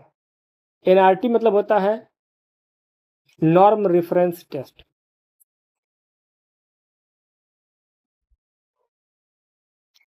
इसमें एक दूसरे से तुलना होती है और कट-ऑफ बनती है, जैसे कि केबीएस के एग्जाम में होता है, डीएसएसबी में होता है, जहाँ सिर्फ टॉप बच्चों को नौकरी मिलती है। कथन सी गलत होगा, क्योंकि चयन और रैंकिंग का काम एनआरटी करता है, सीआरटी नहीं। और डी गलत है क्योंकि एनआरटी का परिणाम दूसरे बच्चों के प्रदर्शन से प्रभावित होता है। अगर सब होशियार हैं तो कट ऑफ हाई जाएगी। फर्स्ट ऑप्शन आपका करेक्ट हो जाएगा। नेक्स्ट क्वेश्चन नंबर 66, सतत और व्यापक मूल्यांकन सीसीई के संदर्भ में निम्नलिखित कथन पर विचार करिए, कौन सा कथन गलत है। पहला है कि इसमें मूल्यांकन के मापदंडों की सावधानीपूर्वक योजना शामिल है। सेकंड है, शिक्षक के द्वारा व्यवस्थित और सतत अभिलेख रखना आवश्यक है। थर्ड, यह बच्चों के आवधिक परीक्षण पर जोर देता है। और फोर्थ है, यह शिक्षण अधिगम प्रक्रिया के साथ एकीकृत होता है। थर्ड ऑप्शन आपका करेक्ट हो जाएगा, यह बच्चों के आवधिक परीक्षण और क्रमबद्धता पर जोर देता है। क्यों? देखिए, आरटीई एक्ट 2009 के बाद लागू किए गए सीसीई यानी कि कंटिन्यूअस एंड कम्प्रिहेंसिव इवैल्यूएशन का मुख्य उद्देश्य बच्चों से परीक्षा के डर को दूर करना और उनका निरंतर सुधार करना है। यह बच्चों को रैंक देने या उन्हें सिर्फ टेस्ट में बांधने का घोर विरोध करता है। इसलिए विकल्प 3 जो है क्या है, एक नेगेटिव और गलत आंसर है, और इसमें गलत आंसर ही पूछा गया है। तो ऑप्शन आपका थर्ड यहाँ पे करेक्ट हो जाएगा। 67 कह रहा था कि निम्नलिखित में से कौन सा स्कूल आधारित मूल्यांकन एसबीए का मुख्य उद्देश्य नहीं है। पहला है, नियमित प्रतिक्रिया के माध्यम से सतत सुधार का समर्थन करना। दूसरा, छात्रों के समग्र विकास का आकलन करना। तीसरा है, शिक्षण विधियों में परिवर्तन करने में शिक्षकों की सहायता करना। चौथा है, प्रतियोगिता और तुलना के लिए छात्रों को राष्ट्रीय स्तर पर लेबल करना। क्वेश्चन नंबर 4 आपका करेक्ट हो जाएगा, क्योंकि स्कूल आधारित आकलन एसबीए स्कूल बेस्ड असेसमेंट वह होता है जो स्कूल के शिक्षक स्वयं अपने बच्चों के लिए तैयार करते हैं। शिक्षक अपने बच्चों की खूबियों और कमियों को बेहतर समझते हैं। इसका उद्देश्य सुधार करना होता है, न कि बच्चों के बीच प्रतियोगिता कराना या उन्हें लेबल देना। तो ऑप्शन नंबर 4 आपका सही हो जाएगा। नेक्स्ट क्वेश्चन नंबर 68 कर रहा था कि मूल्यांकन उपकरणों का सही मिलान करिए। यहाँ पे जो है मूल्यांकन दिए गए हैं। फर्स्ट ऑप्शन आपका इसमें करेक्ट हो जाएगा, संचयी रिकॉर्ड पूरे वर्ष। पहला का ए संचय रिकॉर्ड, दूसरा बी अवलोकन, तीसरा सी चेकलिस्ट और डी आपका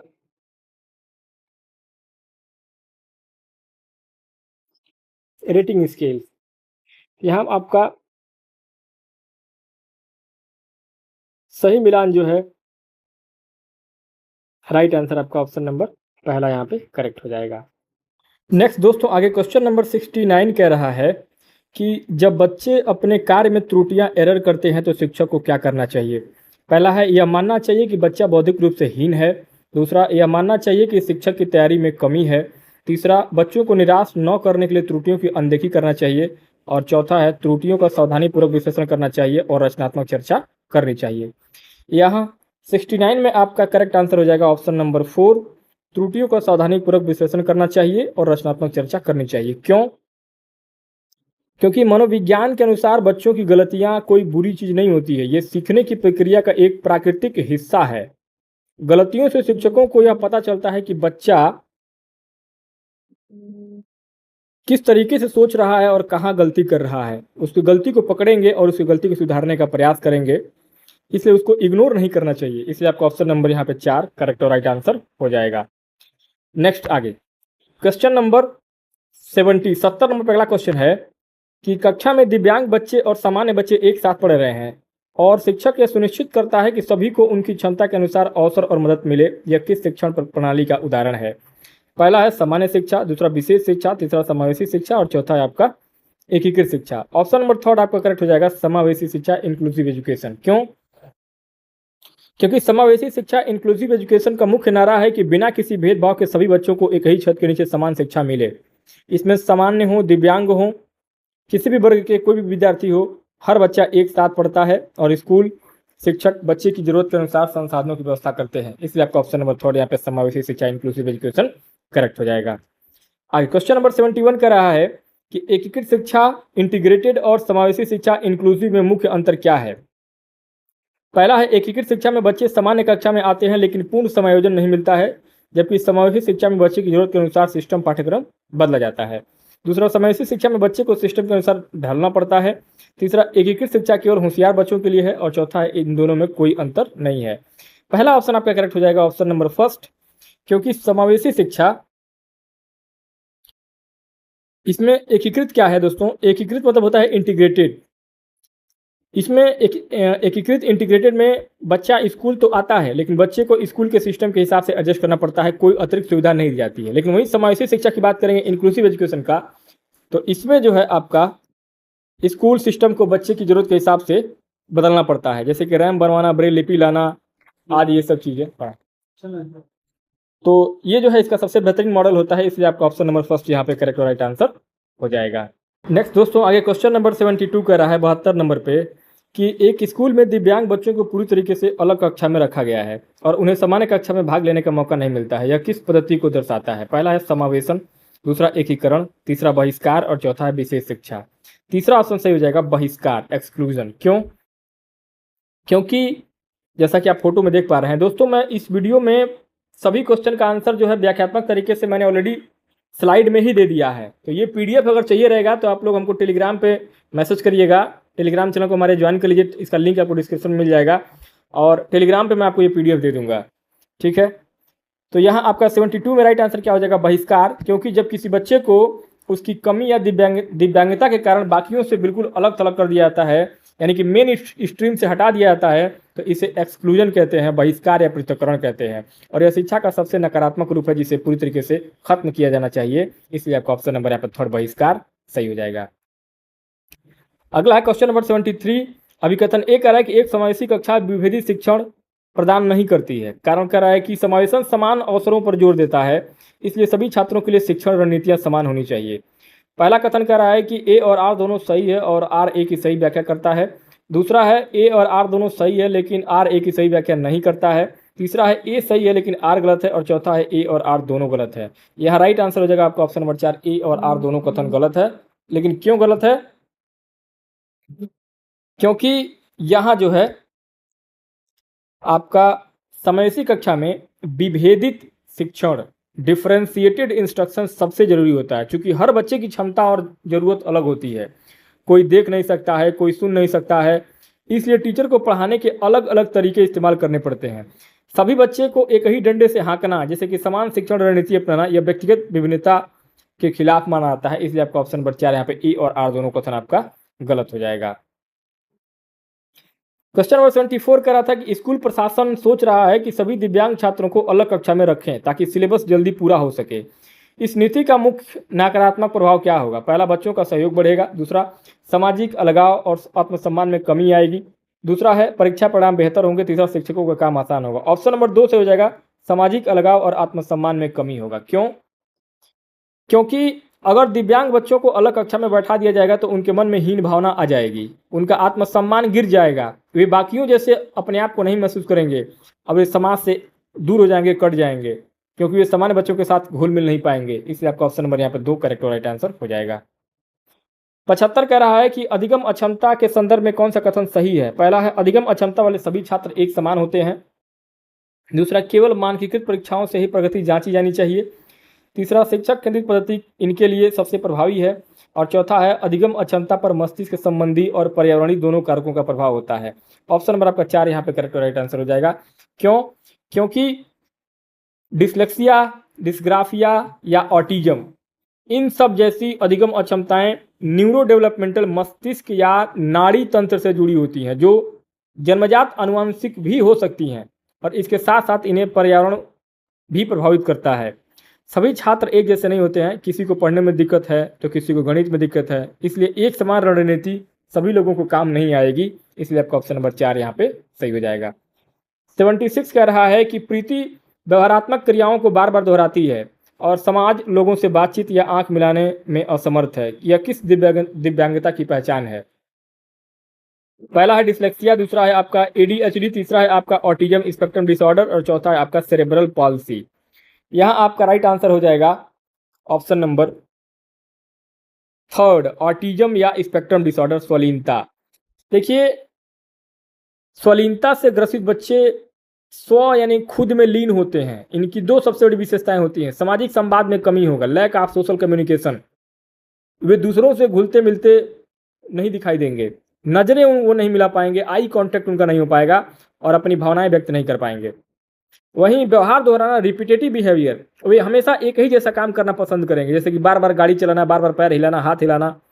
ये अपने डेली रूटीन को बहुत सख्ती से मानते हैं और उसमें बदलाव करना पसंद नहीं करते हैं, तो ये ऑटिज्म वाले बच्चे होते हैं। ऑप्शन आपका थर्ड यहाँ पे करेक्ट हो जाएगा। 77 कह रहा था कि निम्नलिखित में से कौन सी बातें अधिगम अक्षमता वाले छात्र की समान विशेषता है। पहला है, ए है पढ़ते समय शब्द या पंक्तियां छोड़ देना, बी वर्तनी में गलतियां करना, सी गणितीय समस्याओं में लगातार गलतियां ना करना।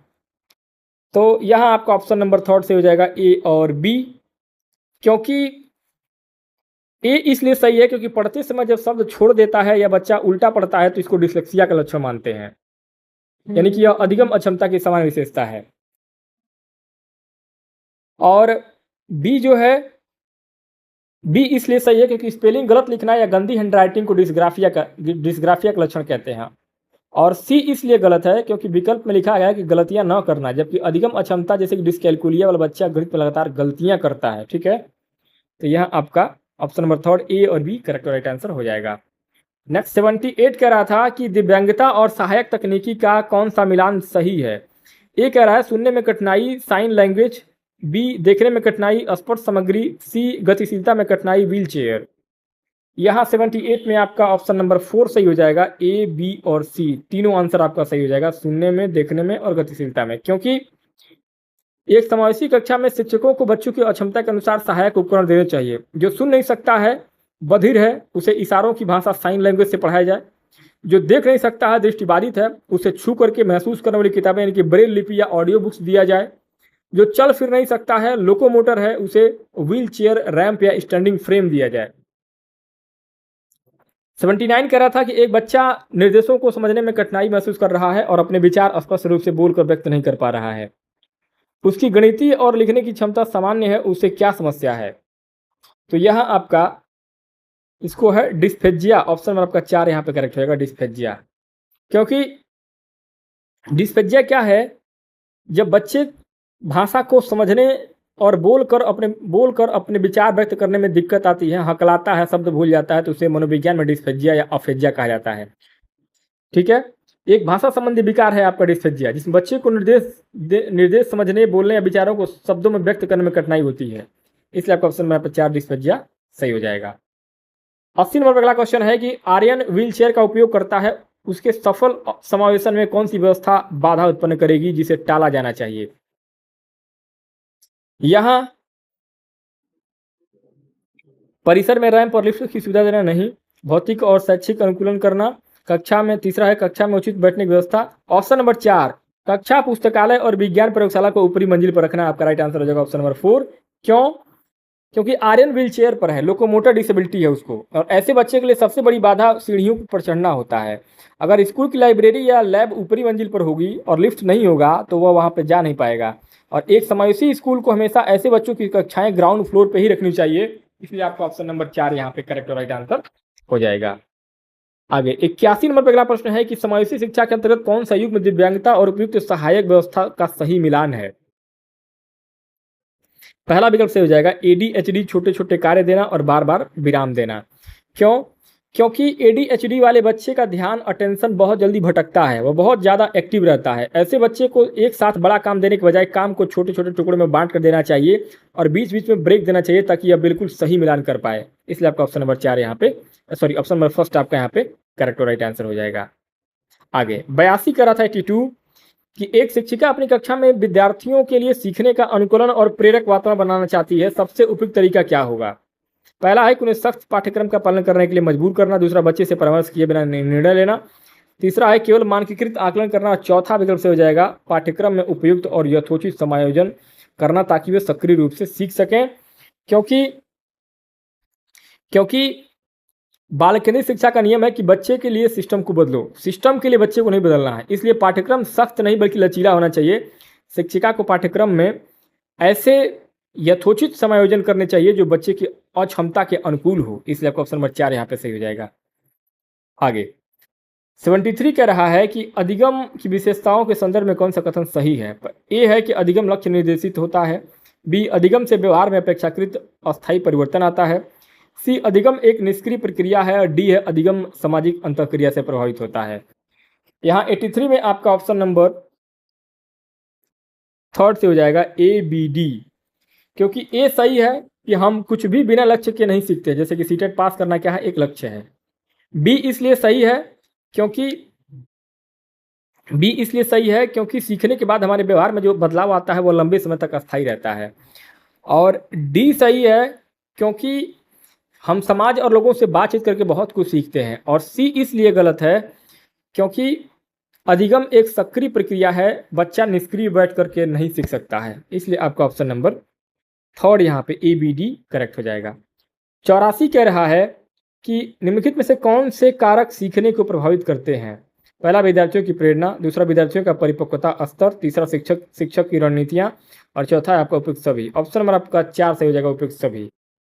क्योंकि बच्चे की लर्निंग पर व्यक्तिगत और पर्यावरणीय दोनों कारकों का प्रभाव पड़ता है। अगर बच्चा मोटिवेटेड नहीं है या वह दिमागी रूप से परिपक्व नहीं है तो वह नहीं सीखेगा। इसी तरीके से अगर टीचर का पढ़ाने का तरीका बोरिंग है तो भी बच्चा नहीं सीखेगा। इसलिए आपका ऑप्शन नंबर 4 उपयुक्त सभी आपका करेक्ट और राइट आंसर हो जाएगा।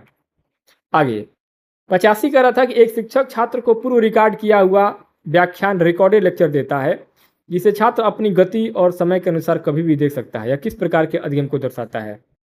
तो यहाँ सिंक्रोनस लर्निंग नहीं, ये नहीं होगा। अनसिंक्रोनस लर्निंग ये करेक्ट होगा, ऑप्शन नंबर सेकंड आपका। सेकंड और थर्ड और फोर्थ वैसे ही गलत है। अनसिंक्रोनस लर्निंग, क्योंकि यहाँ पे देखिए अनसिंक्रोनस लर्निंग मतलब क्या होता है कि जब बच्चा अपने समय और गति के अनुसार पढ़ता है, इसमें तुरंत फीडबैक नहीं मिलता है, जैसे कि रिकॉर्डेड क्लास, ईमेल, किताबें, तो ये अनसिंक्रोनस लर्निंग होती है। और सिंक्रोनस लर्निंग क्या होती है, समकालिक अध्ययन, कि जब टीचर और स्टूडेंट एक ही समय, जैसे लाइव क्लास जब होता है तब, तो रियल टाइम पर जब मौजूद हो, जैसे कि live class, video call, phone call, इसमें तुरंत फीडबैक मिलता है। तो यहाँ पे आपका ऑप्शन नंबर सेकंड जो है असिंक्रोनस लर्निंग करेक्ट हो जाएगा।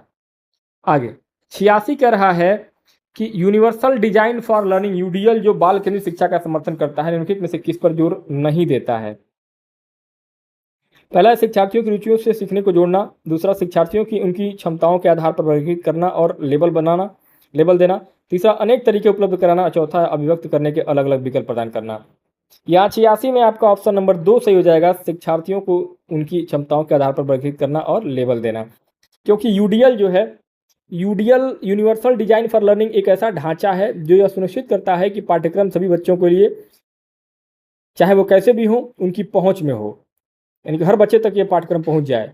और ये बच्चों को कई तरीके से पढ़ाना, जैसे कि ऑडियो विजुअल पर जोर देता है, लेकिन ये बच्चों को लेबल, यानी जैसे कि होशियार, अंधा, बहरा, गूंगा, गधा, ये सब जो है देने का, उनका वर्गीकरण करना जो इनके बिल्कुल खिलाफ है। इसलिए आपका ऑप्शन नंबर 2 यहाँ पे सही हो जाएगा। आगे 87 कर रहा था कि एक छात्र चार्ट, चित्र, डायग्राम देख करके विषय को जल्दी समझ लेता है, जबकि लंबी मौखिक व्याख्या में उससे कठिनाई होती है। यह छात्र किस अधिगम शैली को दर्शाता है। श्रवण शैली पहला, दूसरा दृश्य अधिगम शैली, ये बिल्कुल ऑप्शन नंबर सेकंड दृश्य अधिगम शैली आपका राइट आंसर हो जाएगा। क्योंकि यहाँ जो है हर बच्चे की लर्निंग स्टाइल अलग होती है। जो सुन करके ऑडियो लेक्चर जल्दी सीखते हैं उसको ऑडिटोरियल लर्नर कहते हैं। जो चार्ट, इमेज या वीडियो या बोर्ड पर देखकर सीखते हैं वो विजुअल लर्नर होते हैं। और जो अपने हाथों से काम करके खुद करके सीखते हैं तो वो काइनेस्टिक लर्नर होते हैं। तो ऑप्शन नंबर आपका सेकंड यहाँ पे दृश्य अधिगम शैली, विजुअल लर्नर करेक्ट हो जाएगा। 88 कह रहा है कि अभिकथन ए, प्रेरणा, मोटिवेशन विद्यार्थियों के अधिगम को बढ़ाने में महत्वपूर्ण भूमिका निभाती है, क्योंकि प्रेरित शिक्षार्थी अधिक ध्यान और सहभागिता दिखाते हैं। कारण आर कह रहा है कि प्रेरणा शिक्षार्थियों की रुचि और प्रयास को बढ़ाती है, जिससे वे सक्रिय रूप से जुड़ते हैं और स्वयं निगरानी कर पाते हैं। यहाँ पे आपका पहला कह रहा है कि ए और आर दोनों सही है और आर ए की सही व्याख्या है। बिल्कुल सही जवाब ऑप्शन नंबर पहला ही आपका करेक्ट होगा। क्यों होगा? क्योंकि स्किनर ने कहा था कि प्रेरणा सीखने का बहुत सर्वोत्तम राजमार्ग है। एक मोटिवेटेड बच्चा बिना कहे पढ़ाई में ध्यान लगाता है और कक्षा में हिस्सा लेता है, तो इसलिए कथन ए आपका सही है। ऐसा इसलिए होता है क्योंकि मोटिवेशन से बच्चे के अंदर उस विषय को जानने की रुचि पैदा हो जाती है और वह अपने प्रयास को और बढ़ा देता है। तो आर भी सही है, इसलिए आपका ए और आर दोनों सही है और आर ए की बिल्कुल सही व्याख्या कर रहा है। आगे 89 कह रहा है कि एक शिक्षक देखता है कि केवल व्याख्यान सुनने की बजाय जब विद्यार्थी प्रयोग, समूह चर्चा और हाथों से कार्य करने में सक्रिय भाग लेते हैं तो वे अवधारणाओं को बेहतर ढंग से समझते हैं। यह अधिगम के किस सिद्धांत को दर्शाता है? पहला है अधिगम पुनर्बलन पर आधारित होता है, नहीं। सेकंड ऑप्शन आपका सही हो जाएगा, सक्रिय सहभागिता और प्रत्यक्ष अनुभव से अधिगम अधिक प्रभावी होता है। क्यों?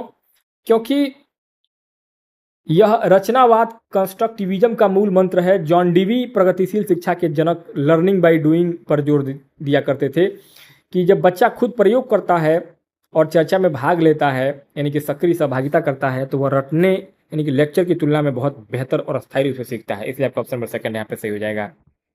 90 नंबर पर अगला क्वेश्चन है कि अभिकथन ए कह रहा है कि शिक्षक को कक्षा में सार्थक अधिगम मीनिंगफुल लर्निंग के लिए बच्चों से प्रश्न पूछने और सहपाठियों से चर्चा को प्रोत्साहित करने पर ध्यान देना चाहिए। कारण आर कह रहा है कि बाल केंद्रित शिक्षा शास्त्र छात्र को विचार व्यक्त करने के अवसर देता है और सक्रिय भागीदारी सुनिश्चित करता है। पहला ही विकल्प सही हो जाएगा। ए और आर दोनों सही है और आर ए की सही व्याख्या करता है। बाकी आपका 2, 3, 4 गलत होगा। पहला विकल्प 90 नंबर पर क्यों सही हो रहा है? क्योंकि सार्थक अधिगम मीनिंगफुल लर्निंग रटने से अलग है। इसमें बच्चा कॉन्सेप्ट को समझता है, इसके लिए जरूरी है कि वह कक्षा में सवाल पूछे और दोस्तों के साथ चर्चा करे। और इसका कारण यह है कि आधुनिक बाल केंद्रित शिक्षा प्रणाली बच्चों को डराने के बजाय अपनी बात कहने और क्लास में एक्टिव रहने के अवसर प्रदान करती है। इसलिए आपका ए और आर दोनों सही होगा और आर ए की सही व्याख्या करेगा। आगे 91 कह रहा है कि निम्नलिखित में से कौन सा बाल केंद्रित शिक्षा अधिगम चाइल्ड सेंटर लर्निंग को बढ़ावा नहीं देता है? तो यहाँ आपका 91 में चौथा विकल्प से हो जाएगा रट्टा सीखने का उपयोग करना और छात्र को निष्क्रिय ज्ञान ग्रहणकर्ता के रूप में देखना। क्योंकि बाल केंद्रित शिक्षा पूरी तरीके से बच्चे को सक्रिय मानती है। बच्चों को रटवाना या उन्हें एक खाली बर्तन निष्क्रिय मानना व्यवहारवाद या शिक्षक केंद्रित शिक्षा की निशानी होती है। यह प्रगतिशील और बाल केंद्रित शिक्षा का घोर उल्लंघन है। इसलिए आपका ऑप्शन नंबर 4 यहाँ पे सही हो जाएगा। आगे 92 कह रहा था कि प्रतिभाशाली बच्चों के संदर्भ में निम्नलिखित में से कौन सा कथन सही नहीं है? पहला है कि इन्हें औसत दर्जे के काम के बजाय चुनौतीपूर्ण कार्य में ज़्यादा रुचि होती है। दूसरा, प्रतिभाशाली छात्र अन्य छात्रों की तुलना में अपेक्षाकृत उन्नत गति में सीखते हैं। ऑप्शन नंबर 2 आपका करेक्ट हो जाएगा। 3 और 4 आपका गलत है, पहला भी गलत है। दूसरा आपका क्यों सही हो रहा है 92 में?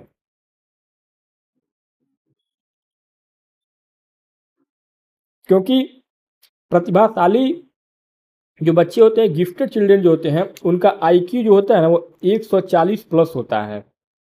तो उनका बच्चों का दिमाग बहुत तेज होता है। अब ये चुनौतीपूर्ण काम करना पसंद करते हैं, तेजी से सीखते हैं और उनमें जो है हॉट्स यानी HOTS जो है हॉट्स, वो भी बहुत पावरफुल होता है। ठीक है, तो गलत कथन यहाँ पूछा गया है, गलत कथन। ठीक है, तो गलत कथन क्या हो जाएगा आपका यहाँ पे? राइट आंसर जब गलत कथन की बात करेंगे तो ऑप्शन नंबर आपका 4 सही होगा, क्योंकि गलत कथन सही नहीं पूछा गया है। तो लेकिन यह जरूरी नहीं है कि जो पढ़ाई में बहुत तेज है वो सामाजिक और भावनात्मक रूप से भी बहुत मजबूत हो। कई बार बहुत होशियार बच्चे डिप्रेशन या अत्यधिक तनाव का शिकार हो जाते हैं। जैसे कि 3 इडियट्स में जो जोए का उदाहरण था, जिसने आत्महत्या कर लिया बाद में, तो आपने मूवी देखा होगा 3 इडियट। तो बहुत प्रतिभाशाली बच्चे जो है ना बाद में वो डिप्रेशन में आकर के आत्महत्या कर लेते हैं। तो ये आपका ऑप्शन नंबर 4 यहाँ पे करेक्ट हो जाएगा, क्योंकि यही सही नहीं होगा। आगे 93 कह रहा था कि अभिकथन ए शिक्षकों को बच्चों को प्रयोग के लिए बहुत सारे अवसर देने चाहिए और प्रमाण का तार्किक और सुनियोजित तरीके से मूल्यांकन करना चाहिए। कारण आर कह रहा है कि बच्चों की भ्रांतियों को प्रमाणिक साक्ष्यों के माध्यम से दूर करने का प्रयास करना चाहिए। 93 में आपका ऑप्शन नंबर पहला सही हो जाएगा। ए और आर दोनों सही है और आर ए की सही व्याख्या करता है। क्यों? क्योंकि बच्चे स्कूल में कई गलत अवधारणाएं या भ्रांतियां लेकर के आते हैं, जैसे कि शक्तिमान की तरह गोल गोल घूमकर उड़ा जा सकता है। इन भ्रांतियों को दूर करने के लिए टीचर को बच्चों को वैज्ञानिक प्रयोग और प्रमाणिक सबूत देने चाहिए। दोनों कथन सही है और एक ही दिशा में बात कर रहे हैं, इसलिए आपका ऑप्शन में पहला यहाँ पे करेक्ट राइट आंसर हो जाएगा। आगे 94 कह रहा था कि प्रगतिशील शिक्षा की कक्षा में निम्नलिखित में से कौन सा कथन अधिगम लर्निंग के सिद्धांतों को सबसे अच्छी तरीके से दर्शाता है? पहला है अधिगम छात्रों द्वारा स्वयं निर्मित नहीं होता है, बिल्कुल गलत है। अधिगम पूरी तरीके से शिक्षक द्वारा निर्देशित होता है, नहीं, ये भी नहीं है। अधिगम मुख्यतः अभ्यास, पुरस्कार और दंड के बारे में होता है, नहीं। ऑप्शन नंबर 4 आपका सही हो जाएगा, क्योंकि जॉन डीवी की प्रगतिशील शिक्षा रटने या दंड पुरस्कार का विरोध करती है। इसके अनुसार बच्चे सबसे अच्छा तब सीखते हैं जब वे खुद चीज़ों को छू कर देखते हैं, प्रत्यक्ष अनुभव करते हैं, ग्रुप में चर्चा करते हैं और खुद शामिल होते हैं उसमें, तब जाकर सीखते हैं। तो ऑप्शन नंबर 4 यहाँ पे करेक्ट राइट आंसर हो जाएगा। 95 कह रहा था कि निम्नलिखित में से कौन सा कथन प्रगतिशील शिक्षा में शिक्षक की भूमिका को सबसे अच्छे तरीके से दर्शाता है? पहला है शिक्षक निर्धारित पाठ्यक्रम को बिल्कुल वैसे ही रिजिडली लागू करता है, नहीं। दूसरा है शिक्षक बच्चों को पूरी तरीके से स्वतंत्र रूप से काम करने देता है बिना किसी मार्गदर्शन के, ये भी नहीं होगा। शिक्षक छात्रों के लिए मुख्य ज्ञान स्रोत के रूप में कार्य करता है, नहीं। ऑप्शन नंबर 4, शिक्षक एक सहायक सुविधादाता के रूप में काम करता है और छात्रों को मार्गदर्शन और सपोर्ट देता है। क्यों होगा सही? क्योंकि एनसीएफ 2005 और प्रगतिशील शिक्षा के अनुसार आज का कोई शिक्षक ज्ञान का भंडार या डिक्टेटर नहीं है जो बच्चों को सिर्फ लेक्चर दे। शिक्षक की भूमिका केवल एक सुविधादाता मार्गदर्शक की है जो बच्चों को ज्ञान का निर्माण करने के लिए माहौल और मदद दे, इसको फोल्डिंग दे बस।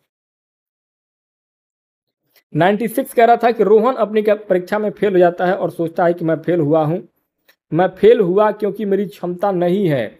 वह अपनी क्षमता को स्थिर इंटिटी व्यू ऑफ एबिलिटी मानता है जो प्रयास से नहीं बदल सकती। वह सबसे अधिक संभावित रूप से क्या अनुभव करेगा? तो यहाँ पहला है सीखी हुई असहायता। ऑप्शन नंबर पहला ही आपका करेक्ट और राइट आंसर हो जाएगा। क्यों होगा ऑप्शन नंबर पहला? क्यों होगा? क्योंकि जब कोई व्यक्ति बार बार फेल होने पर यह मान ले कि मुझ में तो दिमाग ही नहीं है और मैं चाहे कितनी भी कोशिश कर लूँ कभी पास नहीं हो सकता, तो यह क्षमता को स्थिर मान लेना। मनोविज्ञान में इस अवस्था को अधिगम जनित असहायता, सीखी हुई बेबसी कहा जाता है। व्यक्ति प्रयास करना ही इसमें छोड़ देता है। ऑप्शन में आपका पहला यहाँ पे करेक्ट राइट आंसर हो जाएगा। आगे 97 कह रहा था कि एक शिक्षक ने देखा कि सबसे अच्छा बच्चे तब सीखते हैं जब वे सहपाठियों के साथ बातचीत करते हैं, खोजबीन करते हैं और पाठ को दैनिक जीवन से जोड़ते हैं। सामाजिक रचनावाद दृष्टिकोण से कौन सा कथन सही है? पहला, बच्चे अनुभव के माध्यम से धीरे धीरे बदलते हैं, नहीं। व्यवहार पूरी तरीके से प्रारंभिक अनुभवों द्वारा निहित होता है, नहीं। बच्चे जन्मजात निर्दोष होते हैं, नहीं। ऑप्शन नंबर 4 सही होगा, बच्चे सक्रिय अधिगमकर्ता होते हैं जो सामाजिक इंटरेक्शन के माध्यम से ज्ञान का निर्माण करते हैं। क्यों होगा चौथा ऑप्शन आपका सही? क्योंकि वाइगोत्स्की के सामाजिक रचनावाद का मूल आधार ही यही है कि बच्चे निष्क्रिय नहीं होते हैं, वे सक्रिय रूप से अपने दोस्तों, शिक्षकों और समाज के साथ बातचीत करके खुद के ज्ञान का निर्माण खुद करते हैं। इसलिए आपका ऑप्शन नंबर चौथा यहाँ पे सही हो जाएगा। आगे 98 कह रहा था कि कक्षा में मीरा को एक सरल विद्युत परिपथ बनाने के लिए विभिन्न सामग्री दी गई है। शिक्षक उसे सीधे चरण नहीं बता रहा है बल्कि मीरा स्वयं जोड़ तोड़ करके और प्रयोग करके समझ रही है कि परिपथ कैसे कार्य करता है। यह स्थिति अधिगम के सिद्धांत को दर्शाती है। पहला ही विकल्प आपका सही हो जाएगा, रचनावाद विचारों का अन्वेषण। क्यों होगा ऑप्शन नंबर आपका पहला सही? क्योंकि यहाँ इस उदाहरण में शिक्षक ने मीरा को उत्तर नहीं रटवाया है बल्कि उसे खुद प्रयोग एक्सपेरिमेंट करने और चीज़ों को जोड़ने तोड़ने और खोजबीन करने की आज़ादी दी है। जब बच्चा खुद अपने हाथों से काम करके किसी नए कॉन्सेप्ट को समझता है तो इसे ही रचनावाद या कंस्ट्रक्टिविज्म कहते हैं। इसलिए आपका ऑप्शन नंबर पहला सही हो जाएगा। 99 कह रहा था कि निम्नलिखित में से कौन सा अधिगम सिद्धांत इस विचार का सबसे अच्छा समर्थन करता है कि बच्चे पूर्व ज्ञान के आधार पर नया ज्ञान समझते हैं और निर्मित करते हैं? पहला है व्यवहारवाद, गलत हो जाएगा। रचनावाद ऑप्शन नंबर सेकंड आपका कंस्ट्रक्टिविज्म सही हो जाएगा। क्यों होगा ऑप्शन नंबर सेकंड रचनावाद? क्योंकि रचनावाद के अनुसार अधिगम क्या है? एक सक्रिय प्रक्रिया है जिसमें शिक्षार्थी अपने पूर्व ज्ञान और अनुभव के और पर्यावरण के साथ अंतरक्रिया करके नए ज्ञान का निर्माण करता है। ठीक है, तो ऑप्शन नंबर आपका दूसरा यहाँ पे सही हो जाएगा। 100 नंबर पे आखिरी प्रश्न होगा इस वीडियो में। निम्नलिखित में से कौन सा कथन पियाजे के संज्ञानात्मक विकास सिद्धांत के अनुसार सही है? पहला है, बच्चे जन्म से ही वयस्कों की तरह सोचते हैं, केवल उनके अनुभव अलग होते हैं, नहीं। संज्ञानात्मक विकास मुख्यतः परिपक्वता पर निर्भर करता है, पर्यावरण का कोई प्रभाव नहीं, ये भी नहीं होगा। बच्चे सक्रिय रूप से अपने वातावरण के साथ अंतरक्रिया करके ज्ञान का निर्माण करते हैं, बिल्कुल सही जवाब है, ऑप्शन नंबर थर्ड आपका सही हो जाएगा। क्योंकि पियाजे के अनुसार संज्ञानात्मक विकास एक सक्रिय प्रक्रिया है जिसमें बच्चा अपने अनुभवों और वातावरण के साथ अंतरक्रिया करके ज्ञान का निर्माण करता है और यह विकास का क्रमिक चरण होता है। ठीक है, इसलिए आपका ऑप्शन नंबर यहाँ पर थर्ड करेक्ट और राइट आंसर हो जाएगा। तो दोस्तों, इस प्रकार से इस वीडियो में हम लोगों ने पूरे 100 क्वेश्चन को देखा है सीडीपी बाल विकास मनोविज्ञान के। अब तक यूट्यूब पर आपको बहुत सारे सीडीपी बाल विकास मनोविज्ञान के मैराथन क्लास मिले होंगे 6 सितंबर 2026 सीटेट की परीक्षा के लिए, परंतु इस तरीके का कंटेंट, इस तरीके का वीडियो, इस तरीके का पीपीटी पीडीएफ आपको कहीं भी नहीं मिला होगा, मैं दावे के साथ कह सकता हूं। तो दोस्तों, इस पीपीटी को अगर, इस स्लाइड को, इस पीडीएफ को अगर आप चाहिए रहेगा तो आप कमेंट बॉक्स में जो हमारा टेलीग्राम का लिंक है उसको ज्वाइन करिएगा। टेलीग्राम पर मैं आपको पीडीएफ दे दूंगा, क्योंकि इसमें उन्हीं 100 क्वेश्चन को मैंने लिया है जो बहुत बार रिपीटेड परीक्षा में हुआ है और एनसीईआरटी बेसिस पर आधारित क्वेश्चन है। ये कुछ नए क्वेश्चन को भी मैंने शामिल किया है इसमें। तो दोस्तों, उम्मीद करता हूँ ये आपका सीडीपी बाल विकास मनोविज्ञान का मैराथन क्लास का वीडियो 100 नंबर का पूरा वीडियो आपको बेहतरीन पसंद आया होगा। पसंद आया होगा तो चैनल को सब्सक्राइब कीजिएगा, चैनल पर पहली बार आए चैनल को लाइक कीजिएगा, वीडियो को शेयर कीजिएगा। मिलते हैं नेक्स्ट वीडियो में नए टॉपिक के साथ, तब तक के लिए बहुत बहुत धन्यवाद दोस्तों।